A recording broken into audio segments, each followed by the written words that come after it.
Alright, back again. On a Thursday. Yesterday, we had a very good time with Ace Attorney. The case was pretty fast paced. A bunch of reveals was coming out. Bop, bop, bop, bop, bop. We found out that the one of the witnesses that was saying that oh god, that I almost said Von Karma. That what the fuck is his goddamn name again? That the Reaper of the Bailey was the one who shot the police detective, which we turned out that not only was that witness lying, however, he was also the missing prison guard, or the guy who used to be a prison guard 10 years ago and was fired because of the professor murders about letting him get away. So, we're about to have a whole lot more come to light, and I have a suspicion that I've been joking about, kind of, since the beginning. And I'm kind of hoping now that it ends up being real, because I think this is also the same guy. So we'll see what happens. But we're definitely going to pick back up where we left off. I'm having a lot of fun with Ace Attorney. And I had some people in chat tell me that it's only going to go up from here. No more peaks. Or sorry, no more cliffs. Only peaks. Let's see if we can find this out. Because I might be agreeing with them already. It's been pretty good. Ever since that second case, third case was good. This case looks to be going up, and there's still one more after it, which hopefully does the big reveal that I kind of think is going to happen, but I don't know. But we're about to do another investigation part in between this last large reveal about who the one of the witnesses actually was, and about him being in disguise, and whatever is going to connect us to the Red-Headed League, because I already think I know of a couple connections between the Red-Headed League and what's going on here. Since they seem to be aristocrats, the people in the redheads, and he restrains people with a dog collar. And the dog collar is a giant jewel-studded thing from another case that we had with the Hound of the Baskervilles, which was also from a prisoner escaping a bunch of years ago. So that's where I'm starting to think that every single person here is Sham Sphere. Is actually multiple people throughout the series so far, and I'm really hoping I'm right on that one, because it really is starting to kind of connect a bunch of shit here. However, we're gonna pick up and see what the game actually does. The order, because sometimes the game takes a while to get to where it's going. However, it's actually been pretty good these last two cases. So let's continue. What are we doing here? There we go. I still can't believe what just happened. I know. I inquired with the bailiff about the court session was adjourned, and it seems Mr. Vigil was taken to the hospital to recover. Right. 10 years ago now, Mr. Vigil attempted to commit suicide by jumping out the window of the prison governor's office. But ever since then, he's completely blocked the memory of those events from his mind.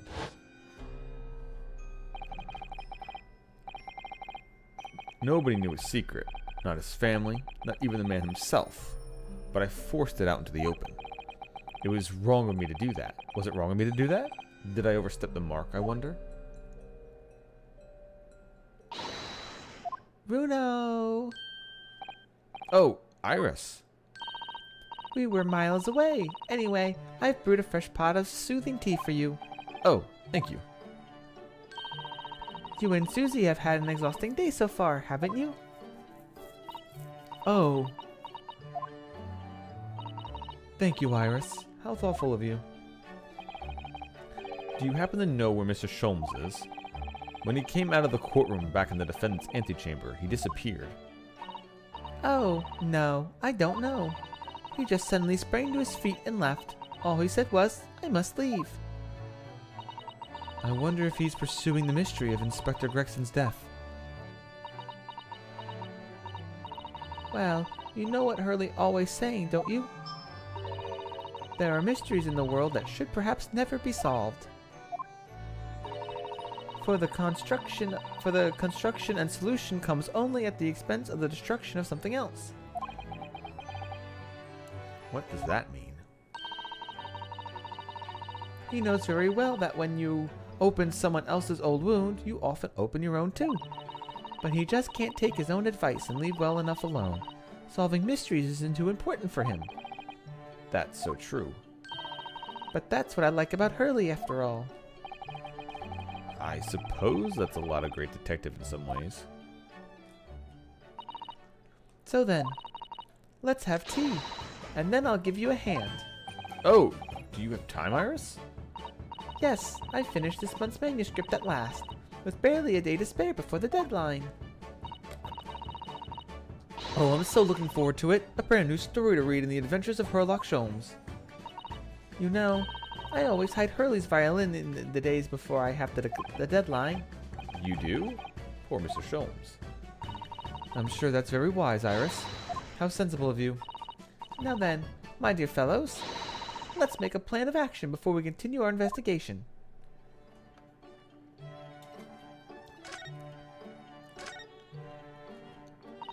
So, how did it go in court this morning? Well, we still don't know the truth about what really happened, but one thing's increasingly clear. Lord Van Zieks definitely didn't do it. Oh, goody! Yes, that's right. We managed to uncover several new facts as well.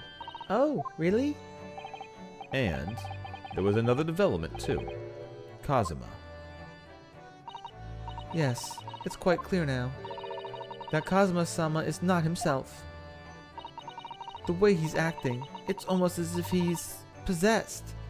Not really. The way he's acting is like he's literally trying to work with us. Like he knows Van Zieks didn't do it and he's working with us. That's why I put like in the title. It's like it literally is like a double team. Me and Kazuma are like wiggling each other to find the facts and trying to point something out to each other so we can get to the next one. Like it doesn't feel like he's different at all. It feels like he's literally our friend helping us, except, you know, when he says my learned friend. Then he's possessed by the Reaper. I know. I mean, at the end of the proceedings earlier, he was like a bloodhound the way he was chasing down Mr. Vigil's forgotten past. He's not normally so mercilessly persistent. I mean, you understand why, right? What's going on in his head, I wonder? I really need to sit down with Kazuma and try to understand what he's going through. I mean, come on. He obviously knows that his father, or at least suspects that his father was set up for a crime and is now really trying to get... Oops. I hit the keyboard. If Gregson was really murdered the day before his body was discovered, then Lord Van Zieks has to be innocent, you see? What? The day before? Well, that should be easy enough to work out, just by examining the corpse, surely.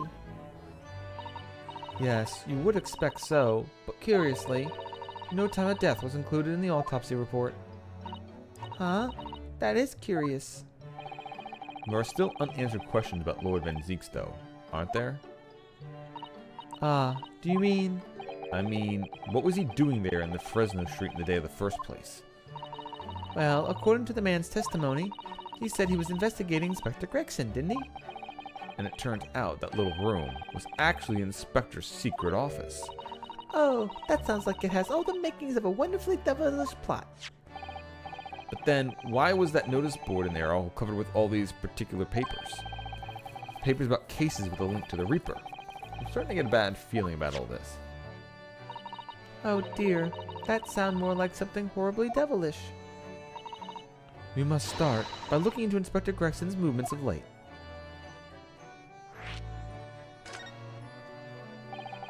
I never imagined I might have to investigate an inspector's movements. Well, according to the entry in his diary, he was carrying out an incognito investigation of the Red-Headed League the day before his death. Oh, you mean he was doing the same as Hurley? Well, Mr. Sholmes was trying to apply, whereas Inspector was... Oh, so, this is something that I've suspected for a long time, that Mr. Sholmes is just kind of faking shit when he acts like he doesn't know stuff, or like when he makes up like a selfish reason for doing something. He definitely knows what's going on, and he's hanging around, like he's always involved every single time something important's happening, like he's always there. I don't think it's coincidence. I think it's because he's actually doing his detective shit, and he's, you know, getting to these places. Like he knows the Red-Headed League has something to do with the Hound of the Baskervilles and all this other shit, which is why he's hanging around them again. I don't think the pawnbrokery was something that he knew. I think that was just something he was doing. But it's also the reason why every single time we do one of those reasoning spectaculars and he always gets things wrong. He's getting them wrong on purpose because he wants us to flex our brain. So I think he's literally doing it to help us out when he fails his investigation. Because remember, he's almost always correct when we're not around. When we're not around, he figures shit out. He solves the stuff. So assumably, he's not like always failing his deductions and someone's constantly solving them for him. He's just, faking being dumb when we're around. I do wish I had been the other way around. Anyway, as it turns out, the inspector who went to investigate the Red-Headed League that day wasn't actually Gregson at all. It was Mr. Vigil, in possession of Gregson's identification. Huh, you know what that sounds like to me? Establishing an alibi. Oh my. Yes, you're absolutely right, Iris. But why would Gregson need an alibi? It would appear that the inspector had something to do that he wished to keep secret. I don't believe it. I always thought he was just a harmless lover of fish and chips. But perhaps they were seasoned with something a little more potent than salt and vinegar. I think perhaps we should try to move away from the food analogies. Well, anyway, if Lord Van Zieks felt the need to investigate Gregson... Yes, I agree. We must try to find out what he knows.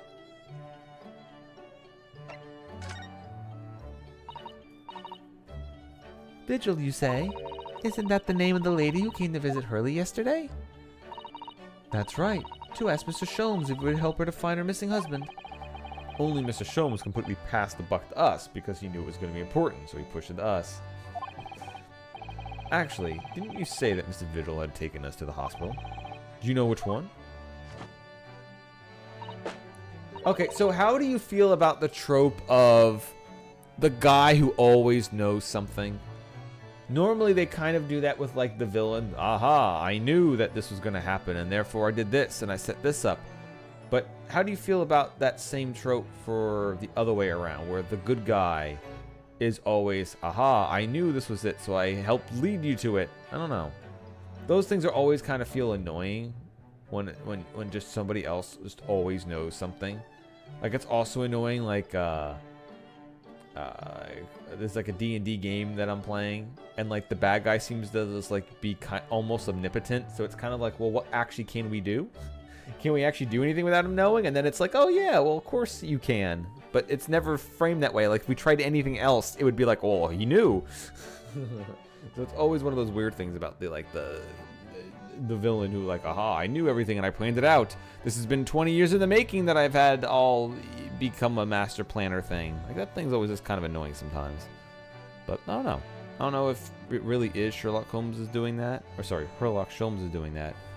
But I don't know if it feels better if an ally is the one who's slowly pushing you to connect things, especially if the ally knows a lot more than you know from the very beginning. Because Sherlock Holmes definitely knows a lot more stuff than we do. Which is also why he's keeping things from us, but then also pointing us towards them in the direction? Unsure. Anyway. Ah, it's St. Sinners. I'm starting to wonder if all the other hospitals in London have closed down. But that's amazing, Bruno. You found the lady's husband already. Well, I suppose I have, by accident. And 10 years ago, while Mr. Vigil was the chief warder at the prison, he was responsible for overseeing the professor's incarceration. No. So, when the convict escaped, he was held responsible and immediately dismissed. Sometimes I really don't want to grow up. There's more. For 10 years after that, while he was ostensibly working as a peddler, he also had another secret job. He was paid by Gregson to be his stand-in, to impersonate the inspector. To impersonate Gregsy? But why? I have absolutely no idea. Ginny was right. I'm starting to think all adults are up to no good now. Including you, Bruno. I haven't paid anyone to impersonate me. But I have. But that means there has ties to the professor and Inspector Gregson, though. So I do think we ought to pay a visit to Mr. Vigil, don't you? Back to St. Sinners, then.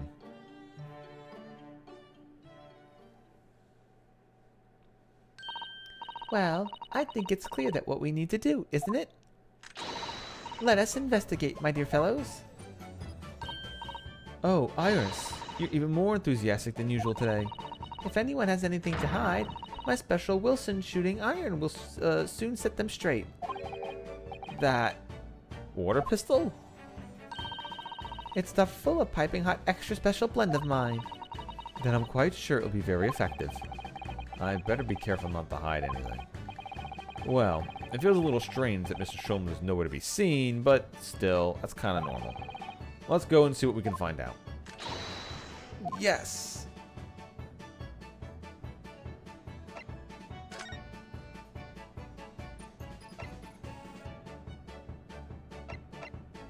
Okay, we're definitely going to be going to the Chief Justice's office. Because remember, we saw Van Zeek's talking to him about what he was supposed to be doing. So, assumably he was doing it on his orders. Which is also suspicious that he was told to search for Gregson by the Lord Chief Justice. So he would stumble upon the setup. So, once again, I really think the Chief Justice is going to be behind a lot of this shit. Because he wants his symposium to work, and he wants to be the greatest legal system, so he constantly keeps killing people who are getting in the way of that. That's definitely my big theory at the moment.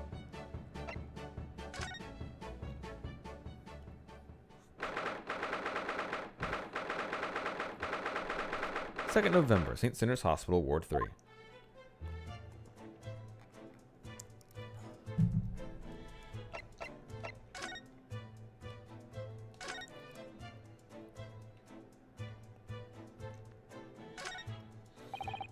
These must be the patient treatment notes. Let's see.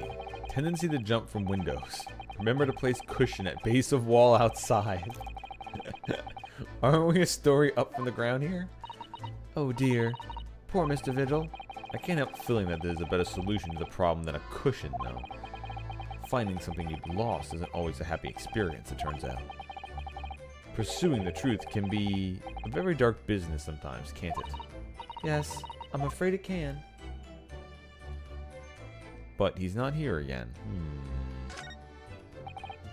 Ah, look, a pair of crutches. Before we came to Britain, I hadn't realized they were used here as well.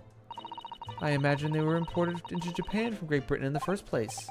Oh, so no one in all of Japan broke a leg before their arrival? Anyway, the sight of these things doesn't bring back good memories for me. Oh dear, did you injure yourself once you needed to use some? When I was little, I thought they looked fun, so I borrowed a pair to play with. But then I slipped and sprained my ankle. I see. They contain powerful magic, those wooden stabs, the power to heal, and the power to harm. I think a certain cheeky little boy managed to cause the harm all by himself.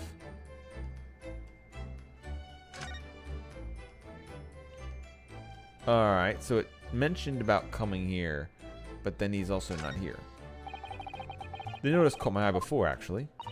I suppose it's some sort of slogan for the ward? A cheerful welcome message, perhaps. Let's see. Pay with good cheer, leave with good cheer. Oh, look at that. You were spot on, Mrs. Sato. It's full of cheer. I wonder how many discharged patients pay their medical bills with good cheer, though. Their medical beers. Medical beers sounds tasty. Once I had to have a very painful injection when I felt ill with a cold. I felt awful already. So why did I have to suffer the sting of an injection as well as the bill? I yelled at the doctor. Oh dear. What terrible treatment.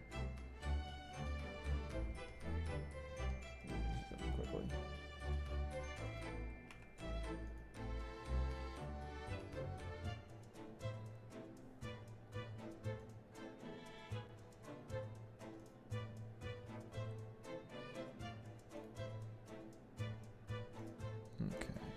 Alright, so it mentioned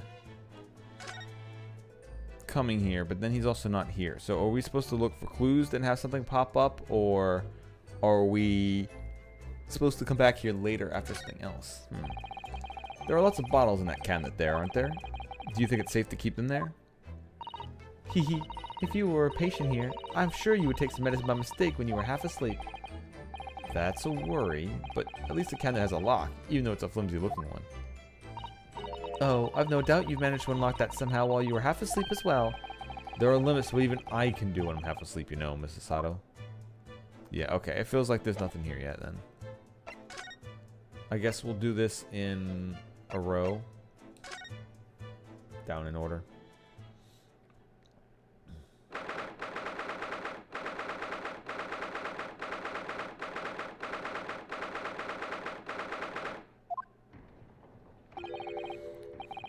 No arguments, Prospector Asogi.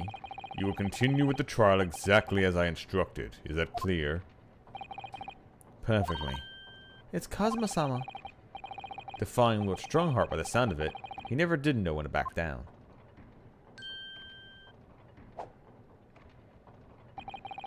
On your way now, Asogi.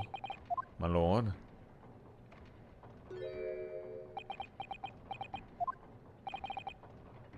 Kazuma?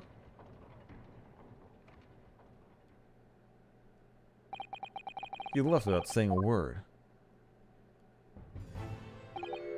Yes, what are you doing here? Oh, well, I was just hoping to ask you a few questions, if you wouldn't mind. I wanted Venzique's trial concluded today. But Prosecutor Asogi's unwelcome inquiries are going to make it take longer than necessary. Unwelcome inquiries.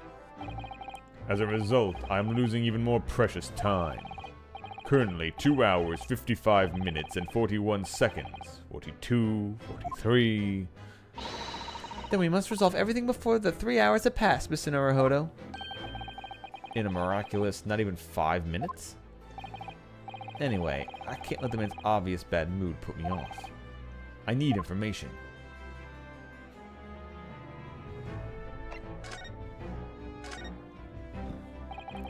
Does Prosecutor Asogi believe that Lord Venzique is the Reaper?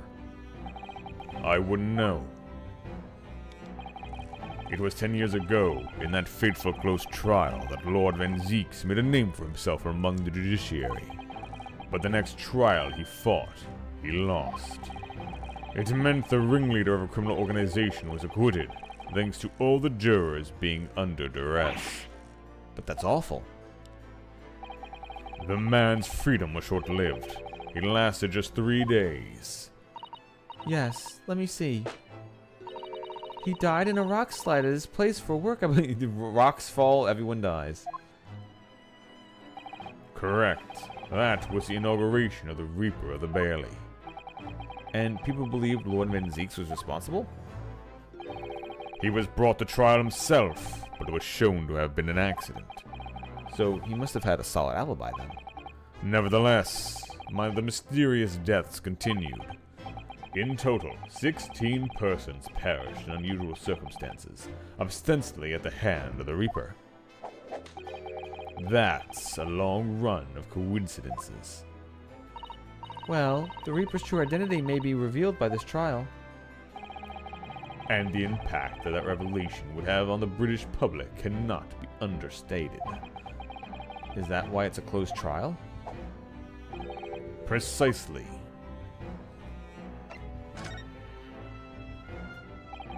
This country hasn't seen a closed trial for 10 years. So the last one was the professors. The trial at Genshin Asogi must have made a real impact on this country. Correct. Actually, we heard that originally. You were going to prosecute that trial yourself, Lord Strongheart.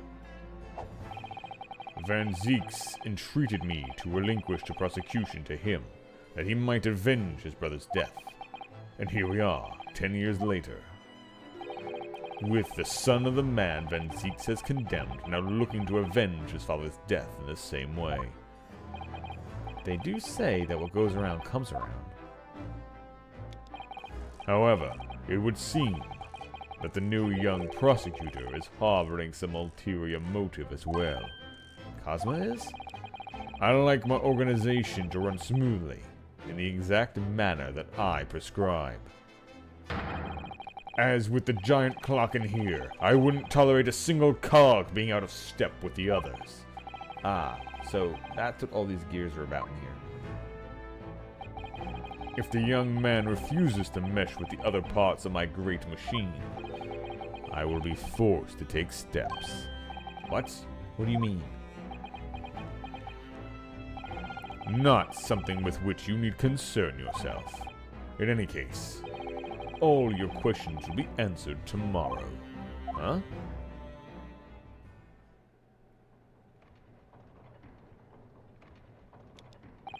Now, I shall have to ask you to excuse me. As of this moment, I've been delayed from attending my next meeting by precisely 3 hours. Oh my, that is a long time. And I hold you entirely responsible. Even though we miraculously managed to fit everything into the not even 5 minutes. I wonder if you might agree. To us, talking with Prosecutor Asogi? Discussions between the defense and prosecution outside of the courtroom are generally frowned upon. However, I will make an exception in this case. Now go. You can find him in his office. Oh, thank you.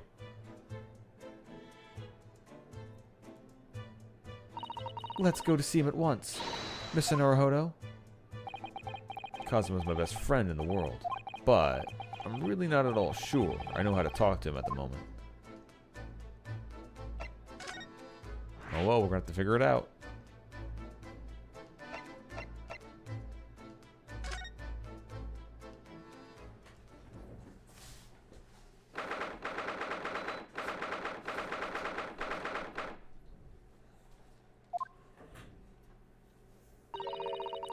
Lord Van Zeeks is reading. Look.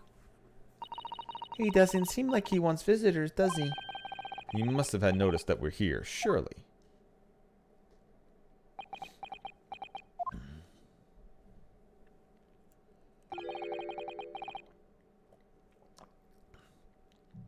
What do you Nimponese want? That's somebody to greet the lawyer who's trying his hardest to prove your innocence, is it? Perhaps not, huh? I apologize. So, what can I do for you, Mr. Naruhodo? Lord Van Zeeks, speaking earnestly. Oh, the fog will lift over London for the first time in months tomorrow. This does feel very, very strange. I must say, I was impressed. Oh?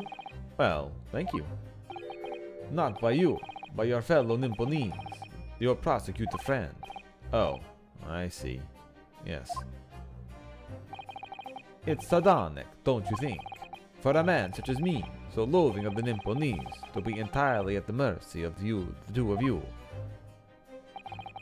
I suppose. It's retribution for having played the part of the Reaper of all these years. Played the part.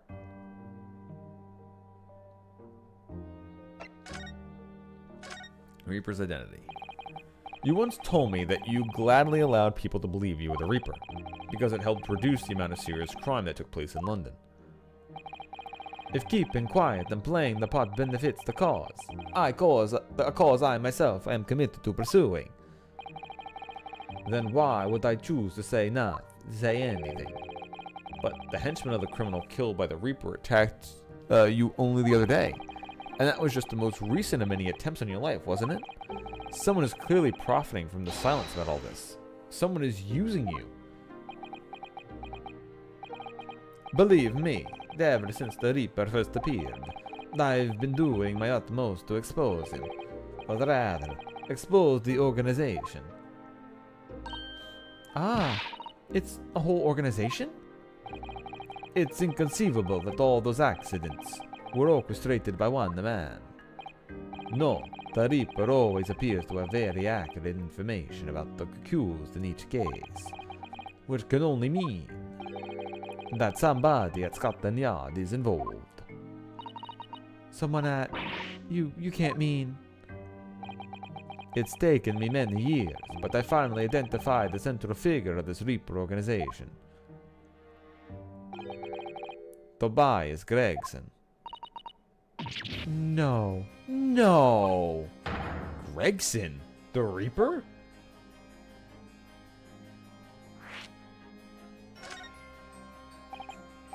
So, the reason you were investigating Inspector Gregson is because you intended to expose him as the Reaper?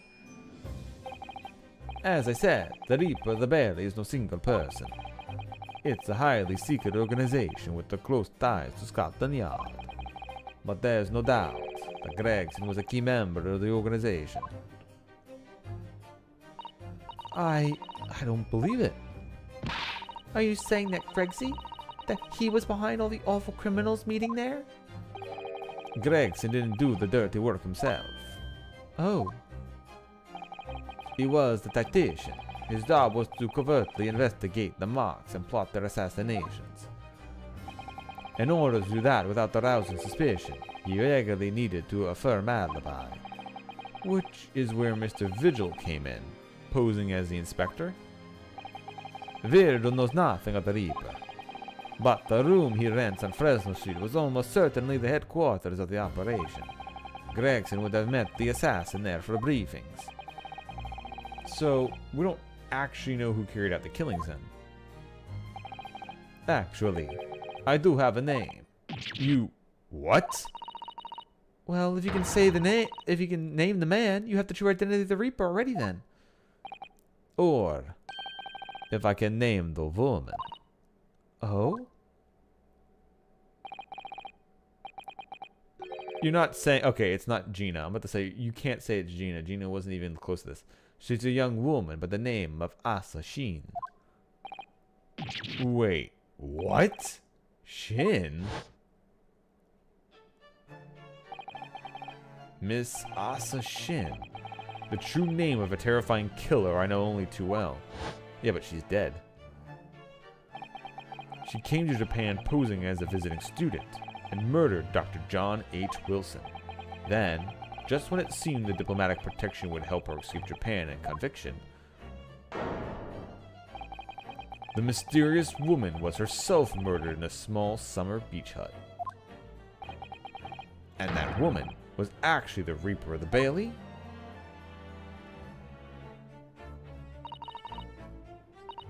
Mr. Naruhodo, this perhaps isn't the place to discuss. No, of course not. We can't mention it here. The fact that she killed Dr. John H. Wilson, because Iris doesn't know it, and it's very likely that the man was her father. Asa Shin. I should let father know at once. Yes, I agree.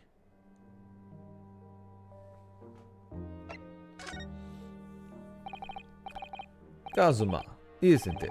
Kazuma Asogi. You say he's a friend of yours. My best friend. He's the whole reason I came to Britain. It was all on his merits. Me and him hid in a closet together. I have nothing but respect for him. Yes, I understand that only the very best students are selected for such opportunities. And I had a fine demonstration of how sharp he is in the proceedings earlier today. He missed nothing. In fact, his flawless performance very much reminded me of his father. Genshin Shogi? Professor? Wow, he must have made a real impact on Van Zieks. It's true that the aristocracy at the time was at the root of numerous grave societal problems. They were abusing their power, playing with the common man as pawns in politics, in economics, in war. In many ways, Asogi was carrying out the canker from the society, carving out the canker from society that we British couldn't deal with ourselves. Ah, I see. But that's precisely why it makes no sense. Clint Van Zieks was a noble and upstanding man. He wasn't corrupt. Why did that damned Nimponese have to go and take my brother's life? In spite of having once saved mine. He saved your life? How did that happen? It was 10 years ago, on the foggy night. That was to be the professor's final strike had sent a wave of panic through the capital. So Clint Van Zieks had already been killed at this point then. Genshin and I were walking down some back streets at the late hour. Of course, at that point, I had no idea of the true nature of the man at my side. All of a sudden... Don't make a peep! You're coming with us! Never should have come here! We were surrounded. All of our assailants were armed with pistols, their faces obscured by scarves. Clint was not only from a noble heritage, he was a brilliant prosecutor as well. The scum of London hated the sight of him, and they had no sympathy for his younger brother either. I've been targeted several times before already. Yeah. Is Van Zeek's alright? We got him. I could hear them murmuring amongst themselves. I knew they were after me, but just when I thought my time had come. If I let them kill you, Clint would never forgive me. It was Asogi's voice, just a whisper in my ear.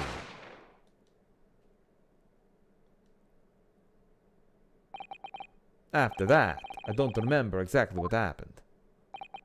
The next thing I knew, there was a silence all around. Genshin lay on the cobbled street. Blood was seeping from his left hand. He shielded me.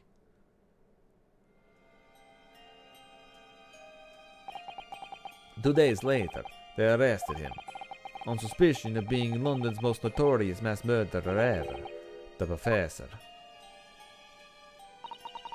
How awful for you.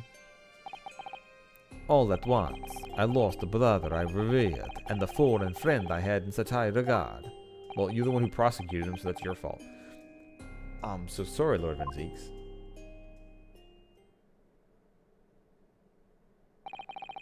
That's the end of my miserable tale. I never thought I'd recount it to anyone. Well, thank you for confiding in me. The Professor, the Reaper, and Inspector Gregson? I wonder just how intimately related they all are. I still can't quite believe that Gregson was essentially the Reaper, giving assassination orders to Jezebel Brett. Mr. Naruhodo, let's go and inform my father. I'm sure the government will want to hear about this new information. Oh, that means I get to meet your daddy, Susie. Hooray! No, no, I'm Susie's dad. I mean, yeah, we'll meet her father. Yes, all right. Let's head back to the Great Waterloo Hotel then.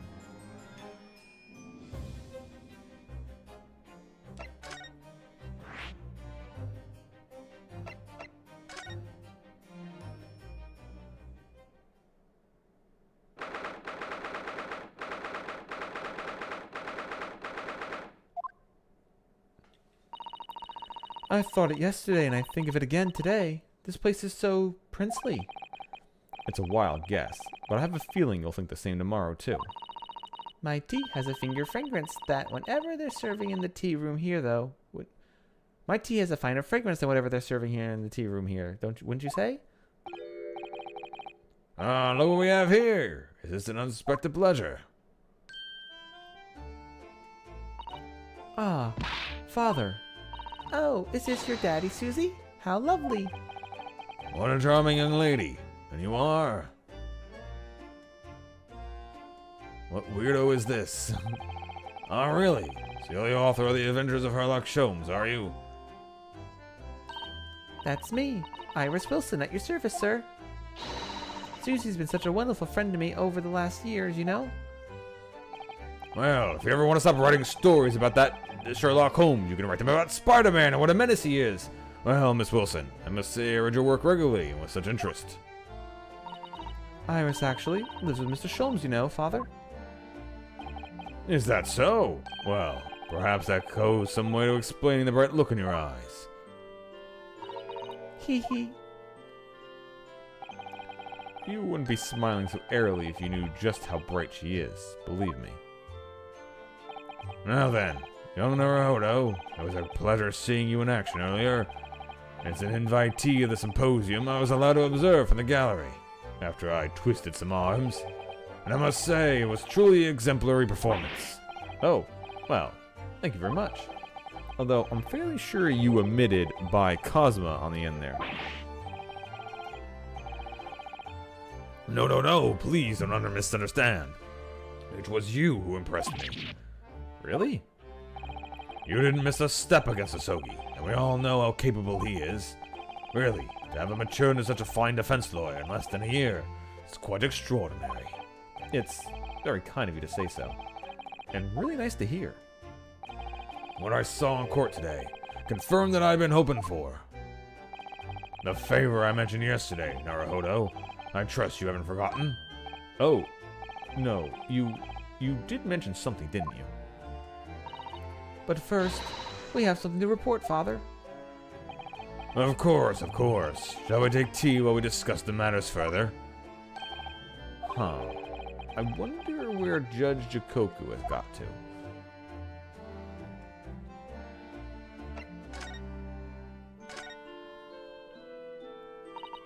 Father, do you know about the so-called Reaper of the Bailey? I've heard rumors. Some members of the judiciary explained it all to me yesterday.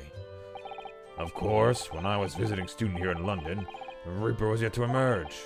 Right. He didn't appear until after the case when the visiting students had already returned home. Lord Van Zieks, who was in the dock today.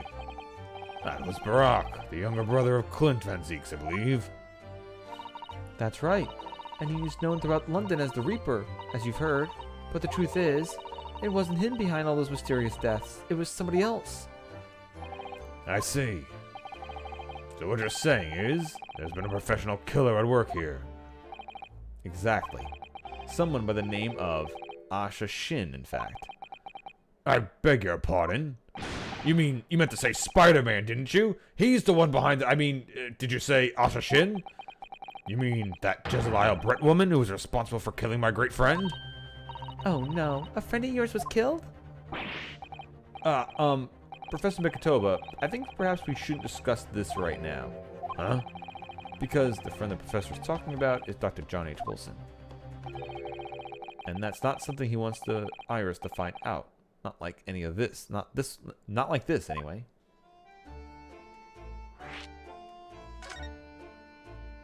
Let's instantly discuss it, right now.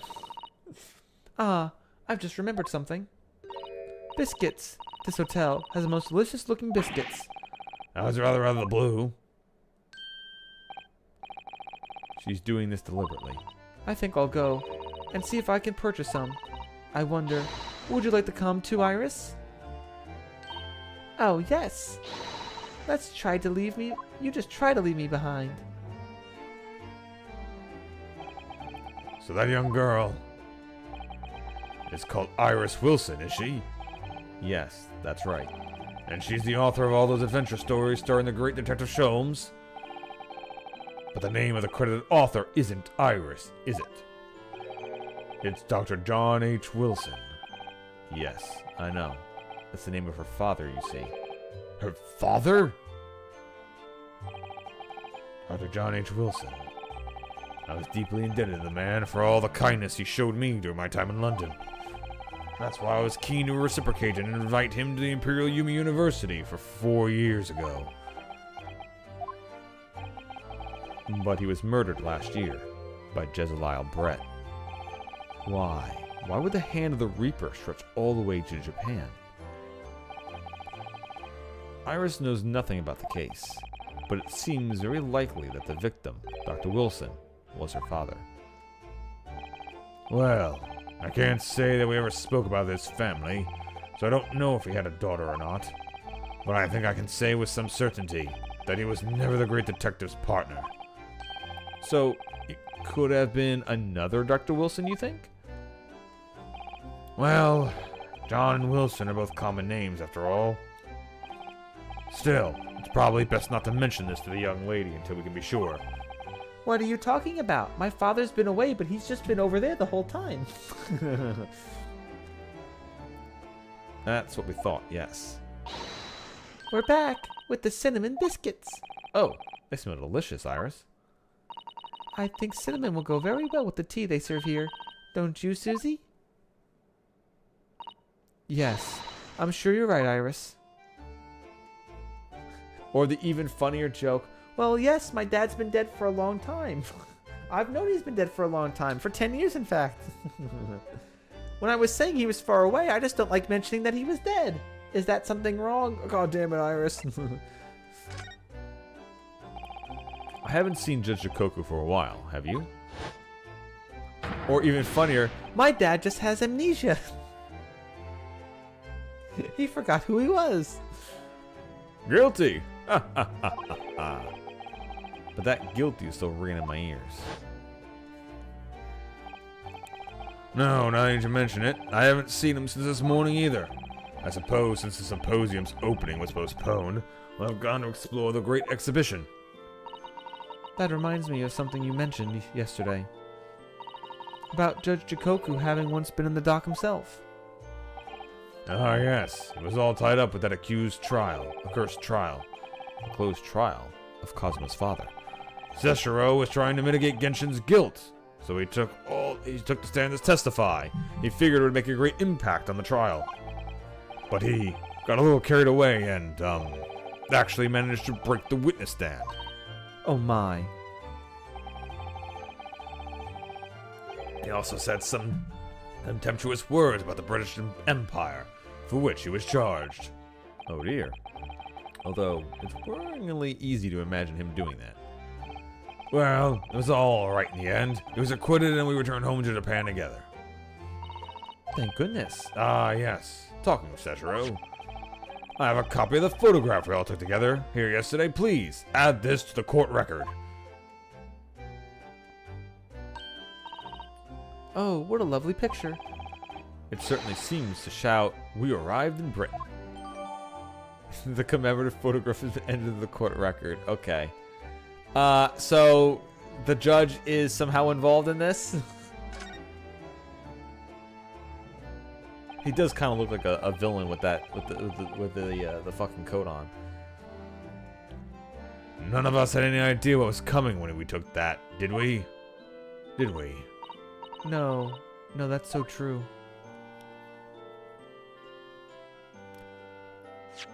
So the question is, this is either literally going to be used to point something out that's going to be used as part of the trial, or this is going to be after the trial is over and we show this for something and we're like, remember this picture, or some bullshit.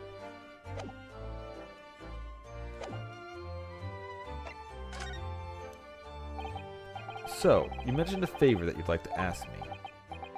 Or we're going to show it to Kazuma when we go see him, and then he'll be like, come on, Kazuma, see, we're all here for you. Well, this fateful trial that you're fighting, one way or another, will be over before long. Now, what it is, I'd like you to accompany me back to Japan. You want me to do... What? Father, what's the meaning of this? Now, Sasato, you should understand. You've seen how our courts work firsthand. Japan's judicial system is in its infancy, especially when it comes to defense. Oh, you mean... The Supreme Court of Judicature is in desperate need of a good defense lawyer. As soon as possible. Really, quite urgently, in fact. But I haven't even been in London a year yet. I've read all Sasato's reports and well aware of your extraordinary talents. And having seen you in action with my own eyes earlier today, there's no question. You, Naruhodo, are precisely the man we need to prosecute Spider-Man.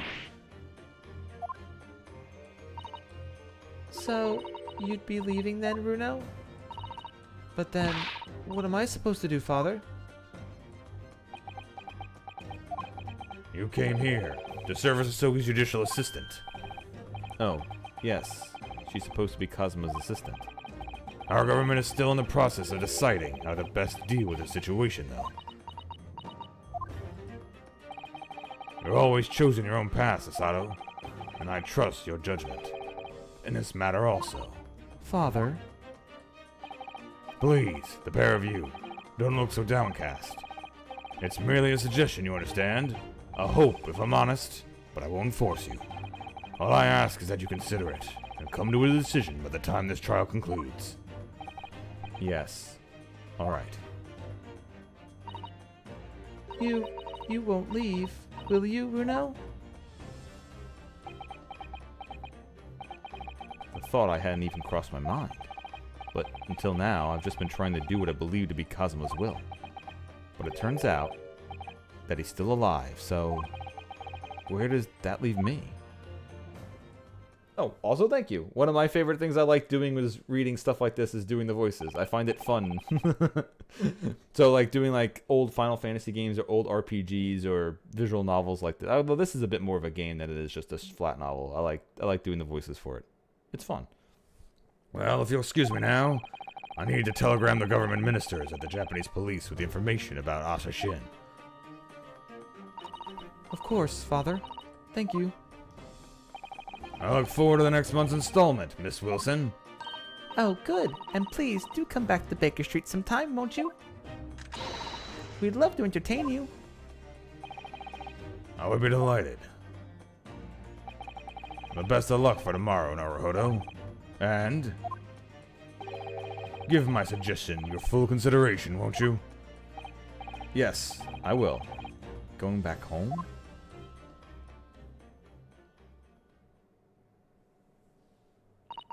You know, Kazuma-sama has always meant a great deal to my father. I'm sure he'd love the chance to meet with him and talk to him about all of this. Yes, no doubt. Asa Shin. Of course, it's so obvious. How could I have neglected to consider the possibility before now? Mr. Sholmes? Hurley, where have you been?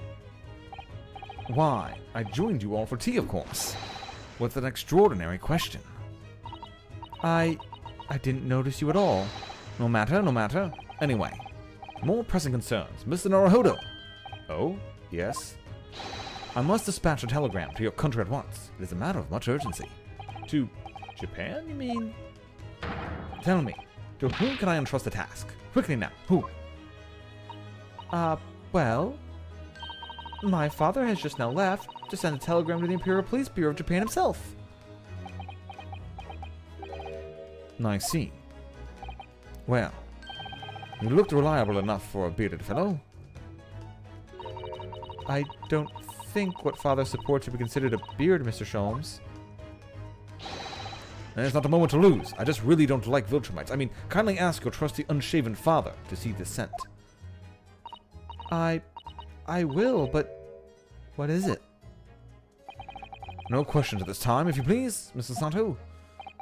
All we can do is pray that you don't ask any questions. Because we don't want to spoil anything. So we can have a great reveal later on. For that, my deduction is awry. Doesn't that imply your deductions are normally correct, Mr. Sholmes? Which isn't exactly... Now then. You may be surprised to learn that I am a very busy man. I certainly have no time to hide behind cities and eavesdrop on other people's conversations. So that's what joining us for tea meant. I leave the sending of this in your hands then, my dear fellows. Ah, wait a minute, Mr. Sholmes. He just sort of ran off, didn't he? At quite a pace. And left the unpaid bill for his tea behind, too. I must catch up with father at the telegraph office. At once. And I'll run and call us a cab. Straight away. And there was me thinking everyone would be clamoring to pay Mr. Sholmes' bill. Alright, so I guess we're going to... Not back to the prison. I guess we're going to finally go to the prosecutor's office? I mean, I guess we can go back to Fresno Street. Gina's probably there.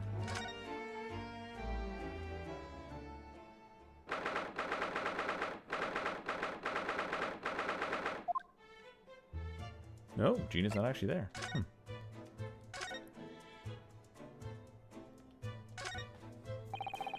I never have imagined that this little figurine would turn out to be with a watch winding key. I suppose it's a policeman, because the pocket watch was a gift from Scotland Yard. It seems there was much more to Inspector Gregson than we ever realized. He was clearly a brilliant man. It's the fish and chips that threw us off. I feel as though it's ruined his image. I really don't think we should blame one of Britain's staple cuisines. But think about it.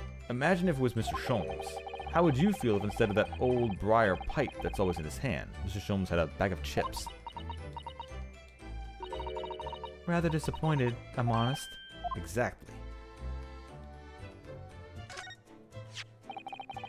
This revolver, just who does it belong to? Well, we know it's the type issued to members of the police force and judiciary. But Gregson's own gun was found on his person. And of course, Lord Van Zeeks has admitted to losing the firearm into which it was issued. Such absent-mindedness, not dissimilar to you, Mr. Naruhodo. I'm starting to think the cold, hard prosecutor I could become friends with after all. Then I wish you every success. There doesn't seem to be anything new here besides clicking on this stuff, but we'll see just in case. Usually, most of the investigation parts are moved on by talking to people, not much so looking back at everything again. That's what usually the first ones are for. There are details of cases stretching back to 10 years of this notice board. Yes, a history of Lord Van Zeek's defeat in court. I don't think that's an appropriate description.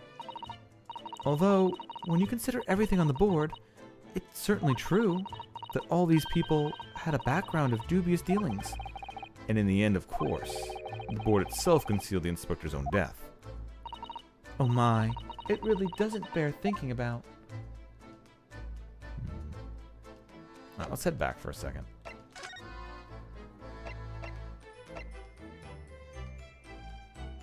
Because we're not going after him to send the message again. They were just saying that?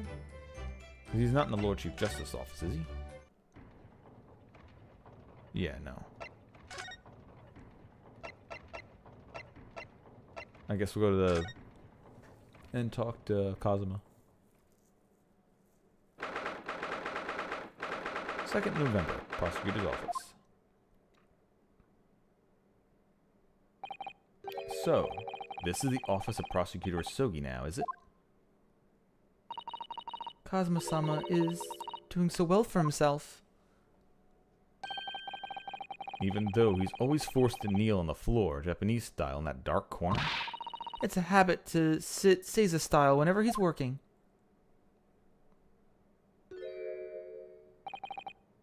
Kazuma.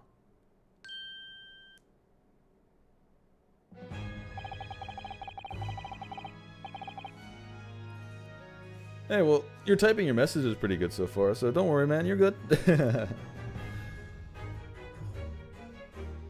yeah, like I said, doing the voice work is something that I find fun, so that's why I like doing it a lot. It is also funny sometimes how, like, sometimes when I'm doing other things, the voices will just kind of blend together, or I'll forget what I was doing in between, like, different days. So it does kind of make some weird things sometimes. Gotta keep unlocking new ones. Gotta keep progressing the skill tree. I thought it wouldn't be long before you paid me a visit, Ryunosuke. I was right about what I said, wasn't I? Sorry? That you have all the makings of a great defense lawyer. Well, I always believed that you fulfill your dream of advocating in the British courts. I just never imagined for 1 second that it would be as a prosecutor. Seeing you stand in a foreign courtroom, so gallantly realizing your dream, Kazuma-sama, I'm truly happy for you. And I am truly thankful to you, Judicial Assistant Mikotoba. Ryunosuke, I always thought it would be fun for you and I to shake up the British legal system a little together. This isn't quite how I envisioned it, though. I suppose it's just another twist of fate. I've learnt a lot of things during my time in London. About how Sasato-san's father was himself a visiting student here once, along with Judge Jigoku, and about what happened with your father. Then you'll have no difficulty understanding why I had no choice, why I had to find a way to get to Britain in a visiting student myself. Well, thank you for the follow. Welcome to the Portal Potties. I don't... That's the stupid joke. I want to hear it from you, Kazuma. As you wish, Ryunosuke Naruhodo.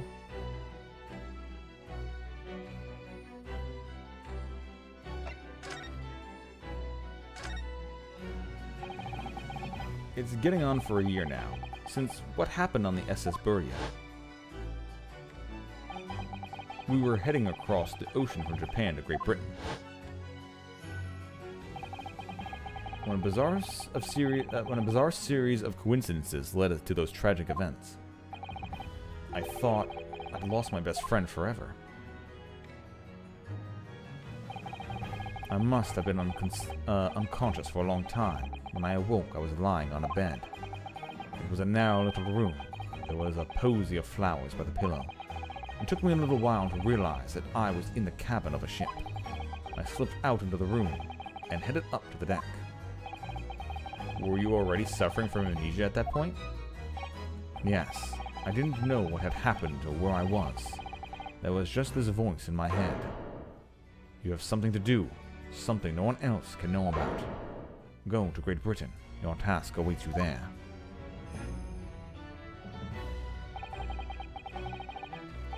It was a calling I couldn't ignore. It compelled me relentlessly. Out on deck, I saw that I was on a huge steamship and we were docked in a large port. It must have been Hong Kong. Yes, it must have been. Presumably just before they were due to carry out your body off the ship.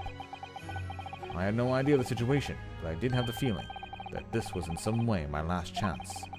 So I concealed myself among the disembarking passengers and went ashore.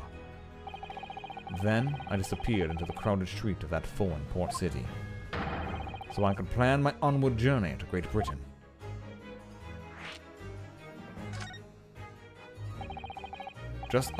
Even though if you stayed on the ship, you would have ended there you would have ended up there anyway.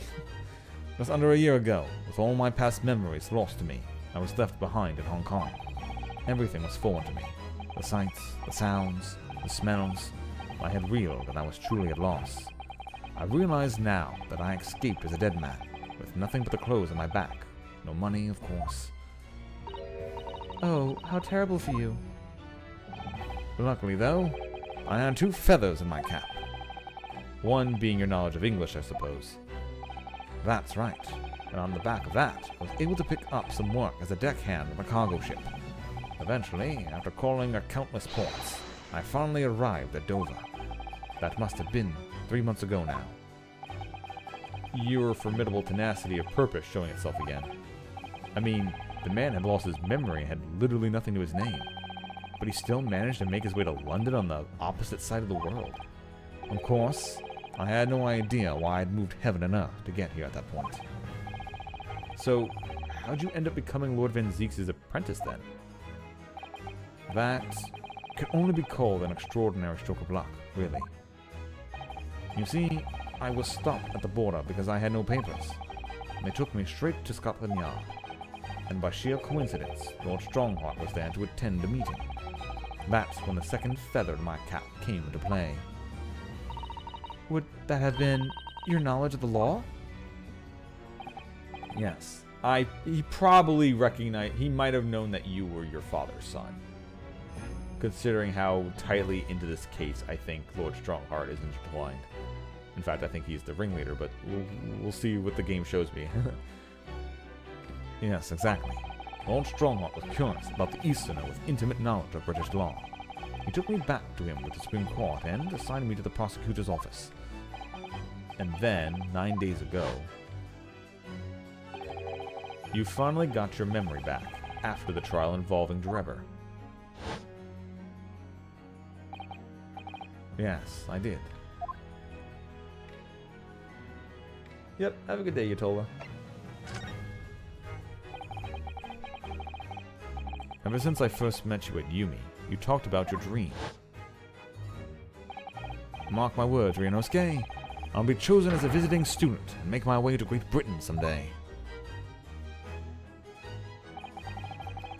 Did you know the entire time about what happened to your father here? 16 years ago. When my father left on that exciting trip to Great Britain, I was just a boy. We took a photograph together the day before his departure. It's my last memory of him. But what I remember most about my father is his unwavering sense of justice. 6 years after he left, a gentleman called at our family home. He told me that Genshin, my father, had taken ill in England and passed away of a great impact. It was Professor Mikotoba, your father, Sasato-san. Oh my. Ever since then, the professor was very good to me. He even helped me to fund my university education at Yumi. I'll be forever in his debt. But nevertheless, I just couldn't bring myself to believe what he told me. Oh. Then one day, a letter arrived at our house from Britain. There was no indication of the sender, so I opened it, assuming it was from an old acquaintance of my father. What I read in that letter changed my entire life. And, I wonder if it was sent by Sholmes, maybe. What did it say? It said that my father had been a mass murderer, and that the writer cursed the Asogi name. Oh, Van Ziek sent it? Oh no. As a result of that letter, I found out what had been hidden from me all those years.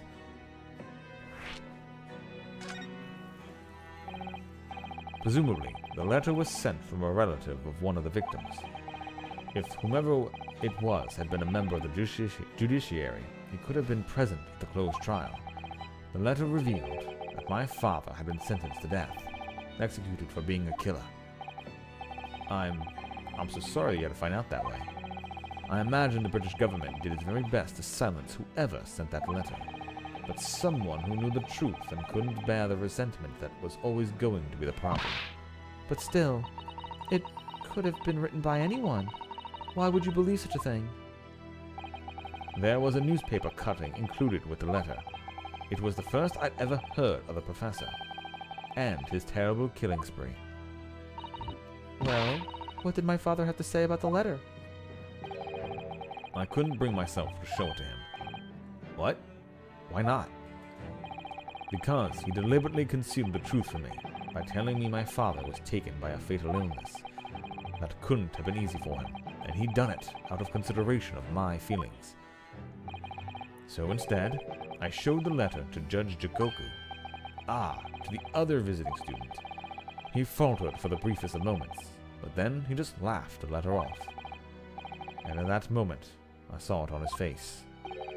He was undeniably shocked, shaken momentarily, before recovering his poise. A year later, my bereaved mother succumbed to the strain of grief, and she too passed away. That's when I made up my mind that one day, without fail, I would cross the sea to seize the Britain and seek the truth for myself. The truth about my father, Genshin Ashogi.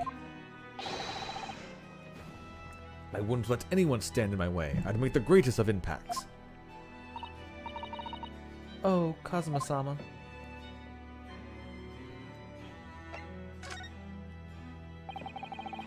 What we learnt today in court turned things completely on their head.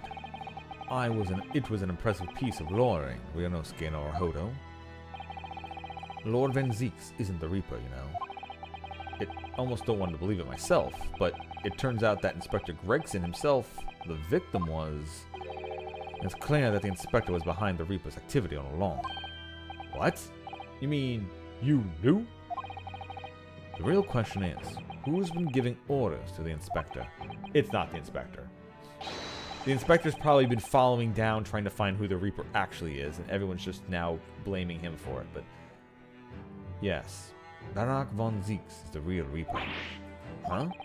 And I know that 10 years ago, it was him who decided my father must be a mass murderer and sent him to his grave.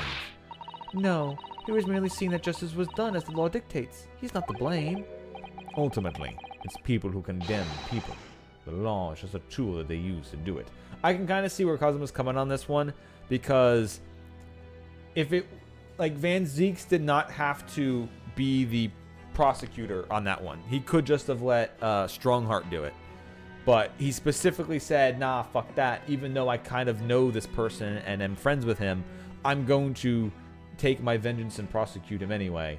And Kazuma might just be mad. More that Van Zieks prosecuted the case and got his father convicted, probably for something he might not have done. Or maybe that's something that we're going to find out when Kazuma doesn't really know. But he's just mad that Van Zieks even went and did the trial in the first place, instead of just letting the rest of the law do it. But he personally got his hands dirty to get his father killed. Even if his father was still found guilty, at least it wouldn't have been someone who was a friend who caused it to happen. Especially if Kazuma knows about his father saving his life, that story that Van Zieks just told us. When a man condemns another, he must take responsibility for his actions. Of course he must. But I know for certain that my father would never have taken another man's life. Kazuma, on the contrary, my father's life was taken by the Reaper. I mean, that we know. So, judging from what we understand, that they did let your father escape and they faked his death, and then somebody shot him. So my guess is that even with Van Zieks prosecuting, maybe we'll find out that Van Zieks was also there to get him off. But once again, I think it was Strongheart is the one who was trying to keep the legal system going, who's behind all it, and probably even shot your father when they found out that he faked his own death after the shame of a trial.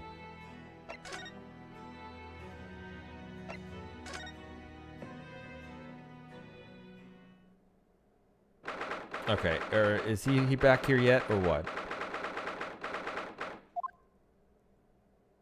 Okay, finally something. This is the word Mr. Vigil's brought, apparently. To be frank, I'm a little worried about seeing him again. No, the lawyer. Hello again. Are you feeling better now, Mr. Vigil? Yes, thank you. Somewhat better. I'm so sorry to have caused you to... I mean, it was because of me. If I hadn't exposed your secret and forced you to remember things you obviously tried to forget. The prosecutor was here until a few moments ago, too. You just missed him. Oh, Cosmo beat us to it. He said much the same as you. He was very apologetic. But the truth is, I brought all of this upon myself. Please, don't think like that. Keeping it from Evie, my wife, all these years, I've carried such a sense of guilt. But that's not the worst of it. Over time, I obviously came to deceive myself as well. You mean your dismissal? Looking back now, I'm beginning to think that perhaps Inspector Gregson didn't stumble across me by accident at all. I mean, he compensated me so generously for acting as his stand-in. He was clearly concerned for my well-being and doing what he could to help. So, perhaps Gregson knew exactly what had become of Mr. Vigil all along then. I'm sure this is just desserts of the 10 years of lies and deception, but it wasn't me that helped the professor escape 10 years ago. It wasn't me. I swear it. I swear it's true. Oh, Mr. Vigil. I'm sure you'd rather not dredge up even more from your past this time, but if possible, could you tell us exactly what really happened? I want to. I need to get all this off my chest. I just want someone to tell me what I should have done.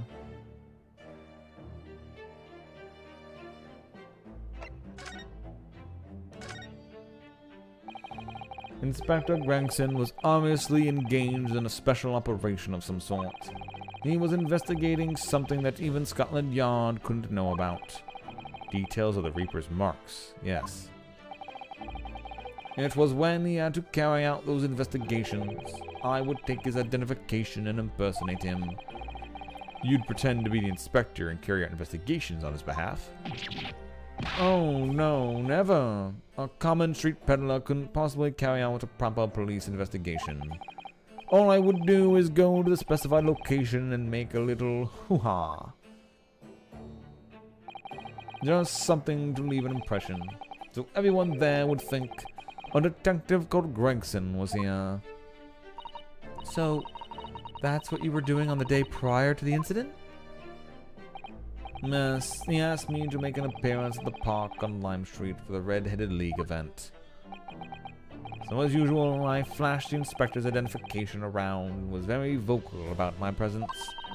But then you were taken prisoner by those red-headed fraudsters. Yes. Also, so there's a big part of this that also shows that Sholmes knew a lot about this, because Sholmes was there at the event, and if this guy was saying he was Gregson and being loud about it, Mr. Sholmes obviously would have seen it and been like, "You're not Gregson." So, like, we know a lot about this. Also, those two were arrested because Mr. Sholmes turned him in. He said it was out of spite because they didn't choose him for the thing, but it's probably because he knew that they arrested this. You know, they literally held this guy, and also knew about the scam they were running as well. But I think he knew a lot about this as well. There's no way he doesn't. So you would always make a point in showing Gregson's identification and generally being loud. That's what the inspector asked me to do, yes. Well, that's one way of becoming a legendary detective, I suppose. Not a good one, though. And as you know, I suffered this bruising around my neck at their hands. But the following day, they kept their word and released me. Without further returning the inspector's identification to you, however. We had arranged to meet in the Fresno Street room at 5 that day so I could report back to the inspector. But at that agreed time, that's when I heard the gunshot.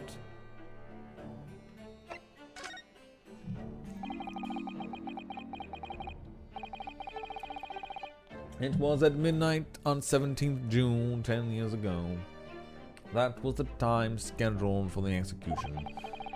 But the professor's execution never actually took place, did it? Or rather, the execution itself must plan it was. Barclay was renowned for being the highest security prison in the country. Everything that went out or in or out of the place was searched multiple times. But there was one notable exception, or rather, one notable loophole, something that was never questioned. I have a feeling I know what that loophole was now. The coffins into which the bodies were executed convicts were placed, correct? Yes. Once the coroner had confirmed the death of a condemned convict, the body was taken in its coffin for immediate burial in Lowgate Cemetery, just behind the prison.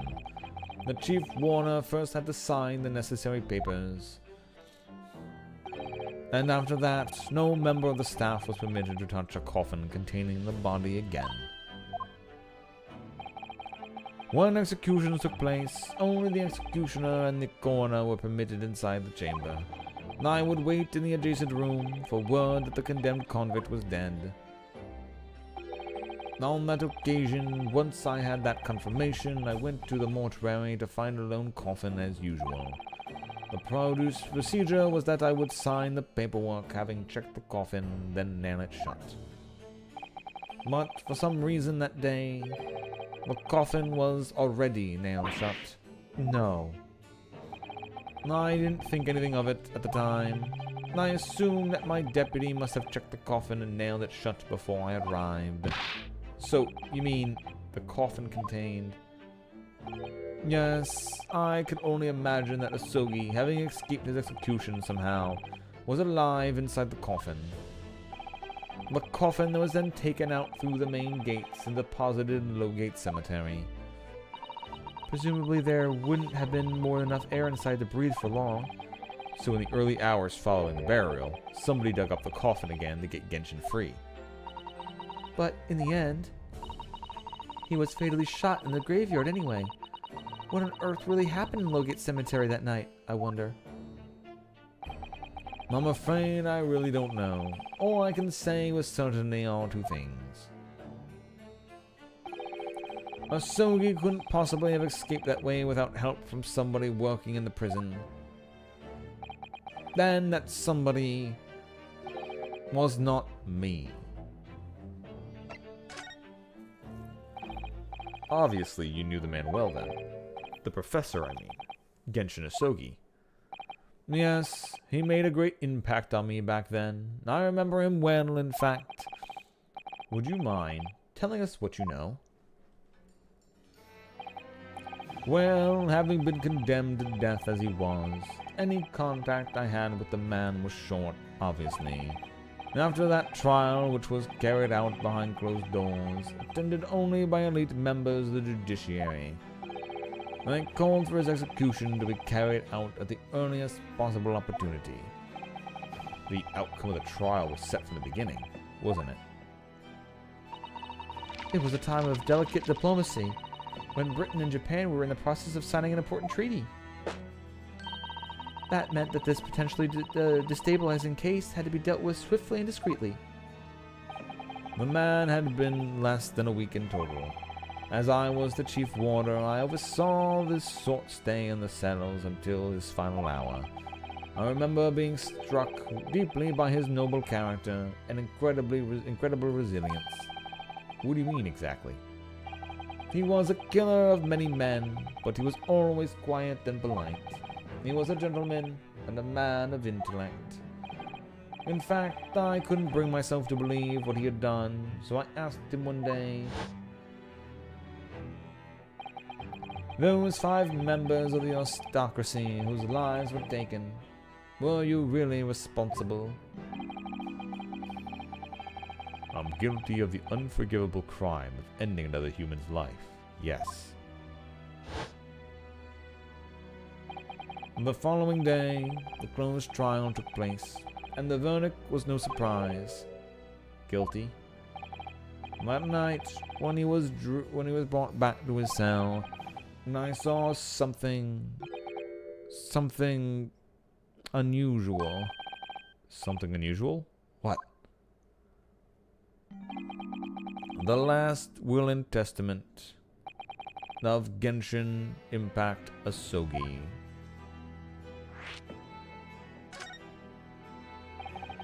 And as I said, I was on the night following his trial, after he'd been found guilty. I was doing the rounds of the cells, and when I looked into Asogi's, I noticed that he seemed to have a sheet of paper in his hands. Ah, his last will and testament then, presumably. And as soon as he noticed me, he hurriedly shoved it behind his back. But why did you find that so unusual? Isn't it normal for a man to pen a will when he knows his death is nigh? Yes, that's true. But there were special conditions to Asogi's incarceration, you see. What sort of conditions? Well, even though he was held in a cell designed for condemned inmates, he was allowed to keep his personal effects with him, with one exception, his sword. Really? He was allowed his things? That is unusual, certainly.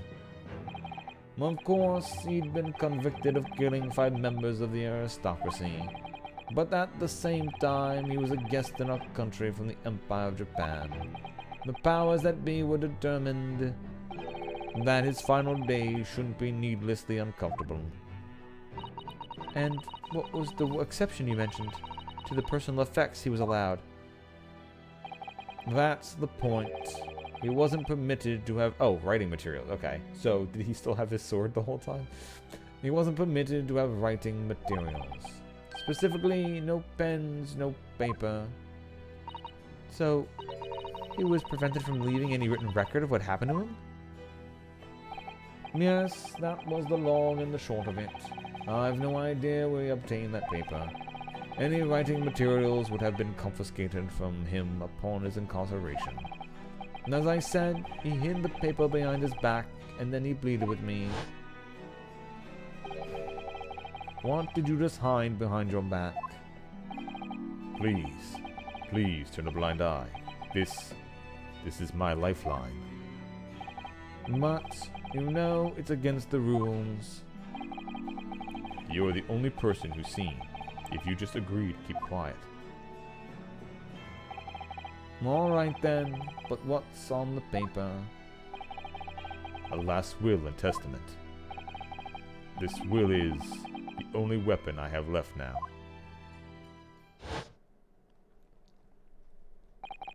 How can a will be a weapon? So I decided to pretend I'd seen nothing, and I let him keep his will. But then later, it just seemed to vanish without a trace. What? What do you mean, it vanished? It would seem that isn't the end of the story of this mysterious will.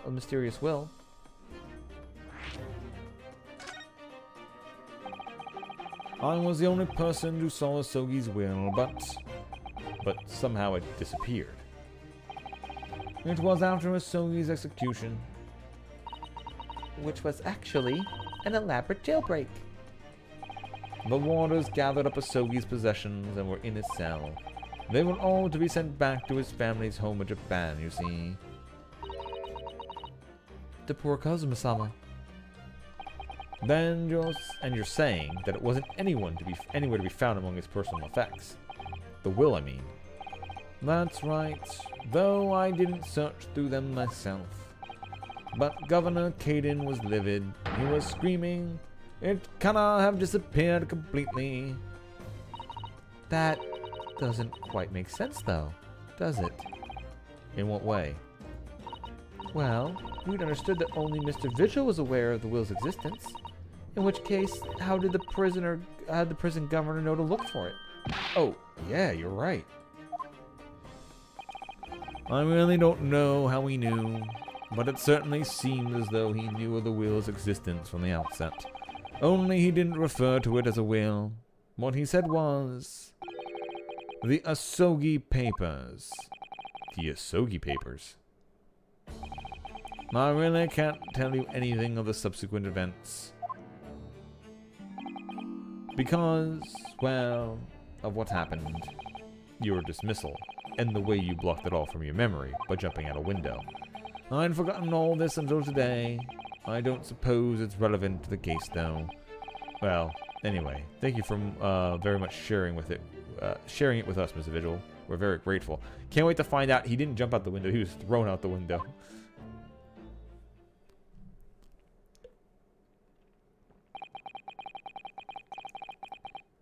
I'm afraid there's really little more I can tell you. My wife, Evie, will be here shortly, so I hope I don't appear rude, but... Oh, no, not at all. Thank you again. But what will become of you now?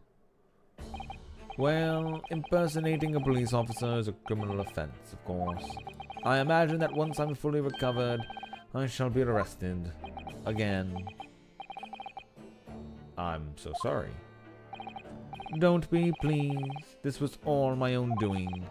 I always knew that this day would come. Well, I wish you well. Goodbye, Mr. Vigil.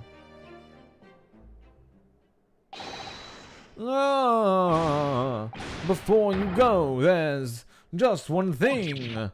Oh, yeah? What is it? They are Asogi Papers. I'd be very grateful if you'd make no mention of the things I told you about them. Presumably for some good reason? It's my understanding that their very existence is a closely guarded secret. If it became known that I remembered, well, it could be rather troublesome, I think. I understand. Some sort of will that Genshin Asogi penned just before his death. It would make a great impact if I got this for the trial. Which means the man himself claimed was his last weapon. Hopefully it was 5-star. I wonder. Perhaps it had something to do with his plan to escape. If there's anyone who might know more about the document that Cosmo's father left behind. It would be Mr. Vigil's governor. Then we know precisely where we must go. Back to Barclay Prison.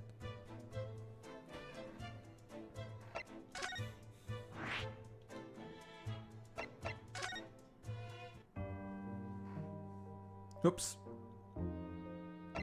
Not to that, but to the governor's office.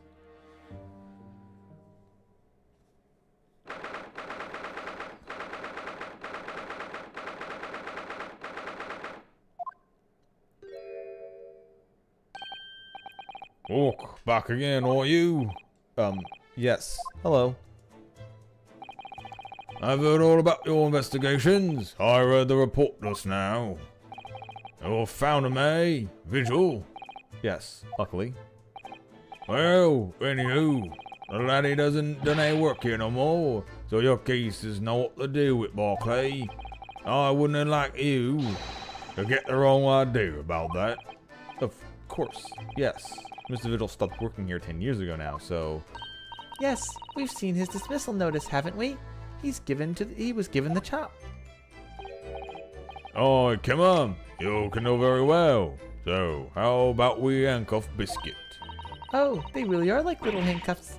And as hard as irons, too. Oh, what's brought you down here today? Well, there's something we'd like to ask you about, actually. So, we believe there might be a document that disappeared from Genshin Asogi's cell, one that could make a great impact on the case we're doing. I think it's been called the Asogi Papers or something.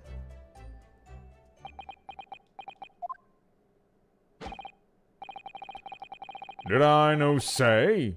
Greggson's death is not to do with the things that might have happened at Barclay. Leave the past in the past, laddie. Let's not foot around with irrelevant details.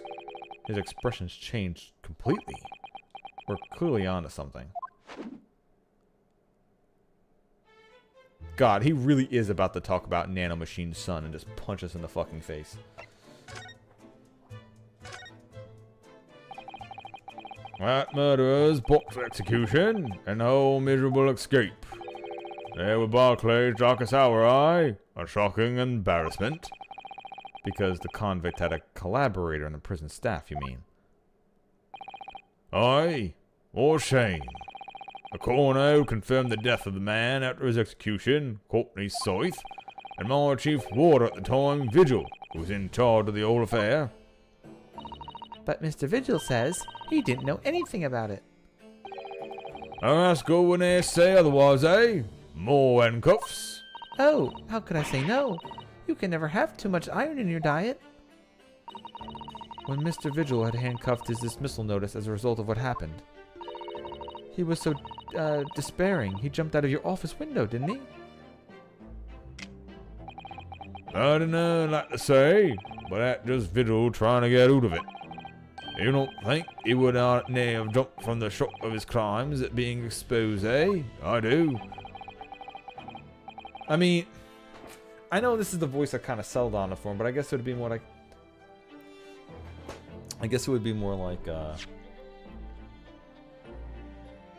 I don't know what to say, but that's just what Vigil trying to get out of it. Like, I'm trying to do a dwarf accent.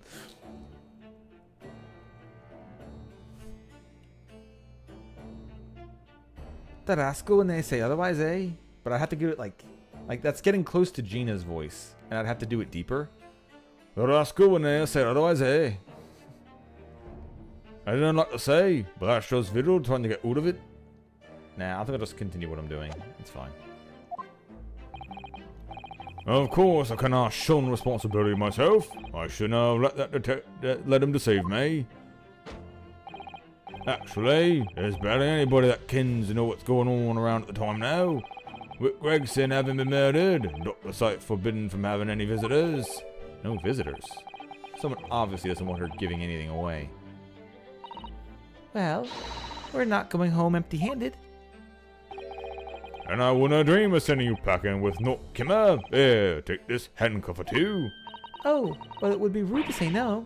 Wouldn't want to be an anemic. I suppose, if there's anybody who might still ken about what happened back then,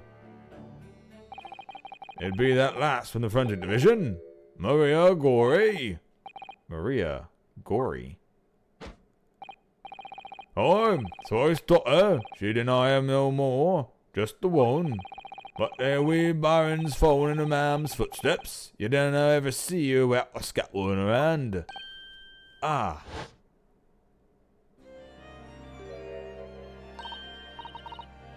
Mama, what is this? Where did she spring from? And did you just call the doctor Mama? Dr. Seitz's daughter, Maria Gory. We could do with talking with her. So, she's Dr. Seitz's daughter, but her surname is Gory. Alright, there's some family history, I'm sure, but I don't ken the ins and outs of it. She grew up watching her mom working with the bodies of folk who died in strange circumstances, and decided to do the same with her own life. I cannot understand it myself. Perhaps she was driven by a deep respect for her mother. Perhaps.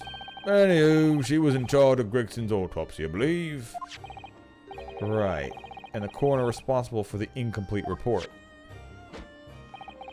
Someone once told me that the wee lassie always loved her mom's stories about cutting up bodies. There's even a rumor that she used to listen to the funeral march as a lullaby. Well, then perhaps her mother might have told her about the autopsy from the case 10 years ago. Aye, I say there's a fighting chance of that. After all, that was a life-changing case for all of us. One might say impactful. I really need to speak to Miss Gory herself about this, I think. Well, thank you very much. I'm no happy about any of this. It took years for Londoners to finally forget their old professor business.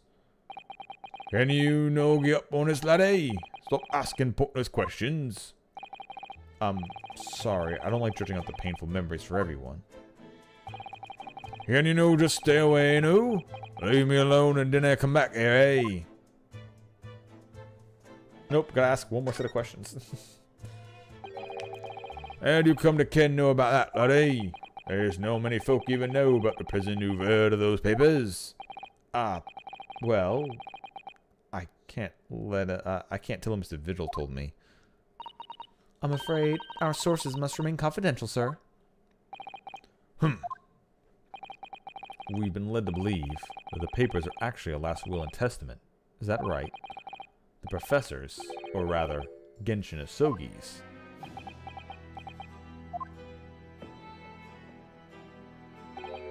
Why, that's right. You're well informed, Impact Jimmy. Oh, so that's the end of the silent treatment. But then, after the convict's execution, it mysteriously vanished from his cell, didn't it? Heavens no, you're off half caught there. I think you didn't quite get your facts straight. It was there in the cell, exactly where it should have been. Oh, not what we heard elsewhere. Let me just have a wee look around here. Let's see if we can find it. Oh, here we are. See. The last will and testament of Genshin Asogi, written with a calligraphy brush. Of course, I cannot read a word of those Japanese squiggles. They don't make an impact on my brain. But my mind it says he leaves all his worldly possessions to his son back in his own land. Yes, that's correct. That's the gist of it. So, these are the Asogi papers? Oh, of course they are. Papers written by Asogi. Nae doubt about it. There's no mystery here, laddie. Here's your lot.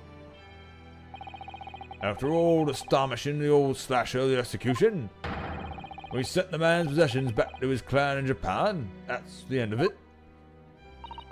I think we ought to make a record of this, Mr. Naruhodo, just in case. The Asogi papers have been entered into the court record. One thing before you go on your way, Mr. Naruhodo. Oh, yeah?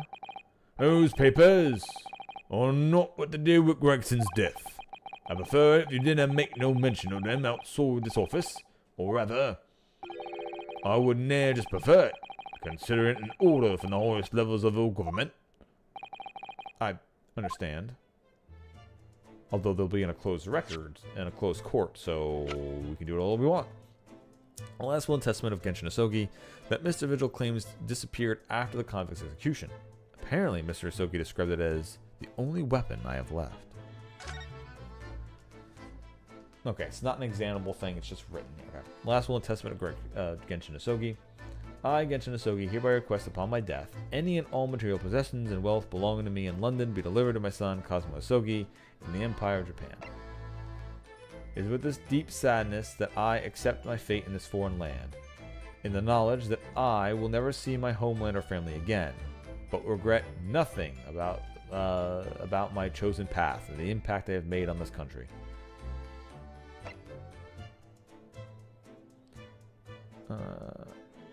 All material possessions and wealth belonging to me and let it be delivered to my son Cosmo Asogi in the Empire of Japan. It is with deep sadness that I accept my fate in this foreign land, in the knowledge that I will never see my homeland from again, but I regret nothing but my chosen path. Yeah, I know he didn't do the killings, but he was probably going after something and got caught for it.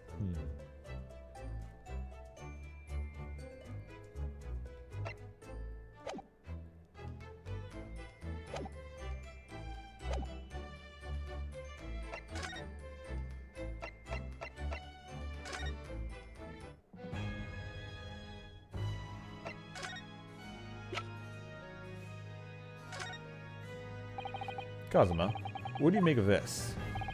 There's only one place where defense lawyers and prosecutors should discuss evidence, the courtroom. So it seems you're still confused by the situation. That's what I make of it. I get the feeling my friend's always going to have the edge over me, isn't he? No, actually, Kazuma, this is very fucking important. This is your father's last will and testament. Are you sure you don't want to just see it now? Excuse me. I'm gonna sneeze.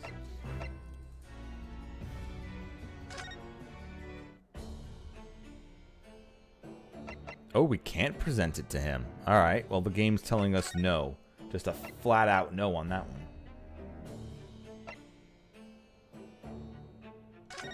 Yeah, not allowed to speedrun the plot.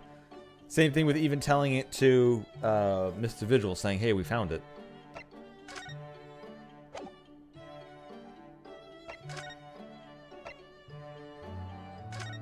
Alright, where are we supposed to be going next, then? Maybe we are going to be going back to the crime scene.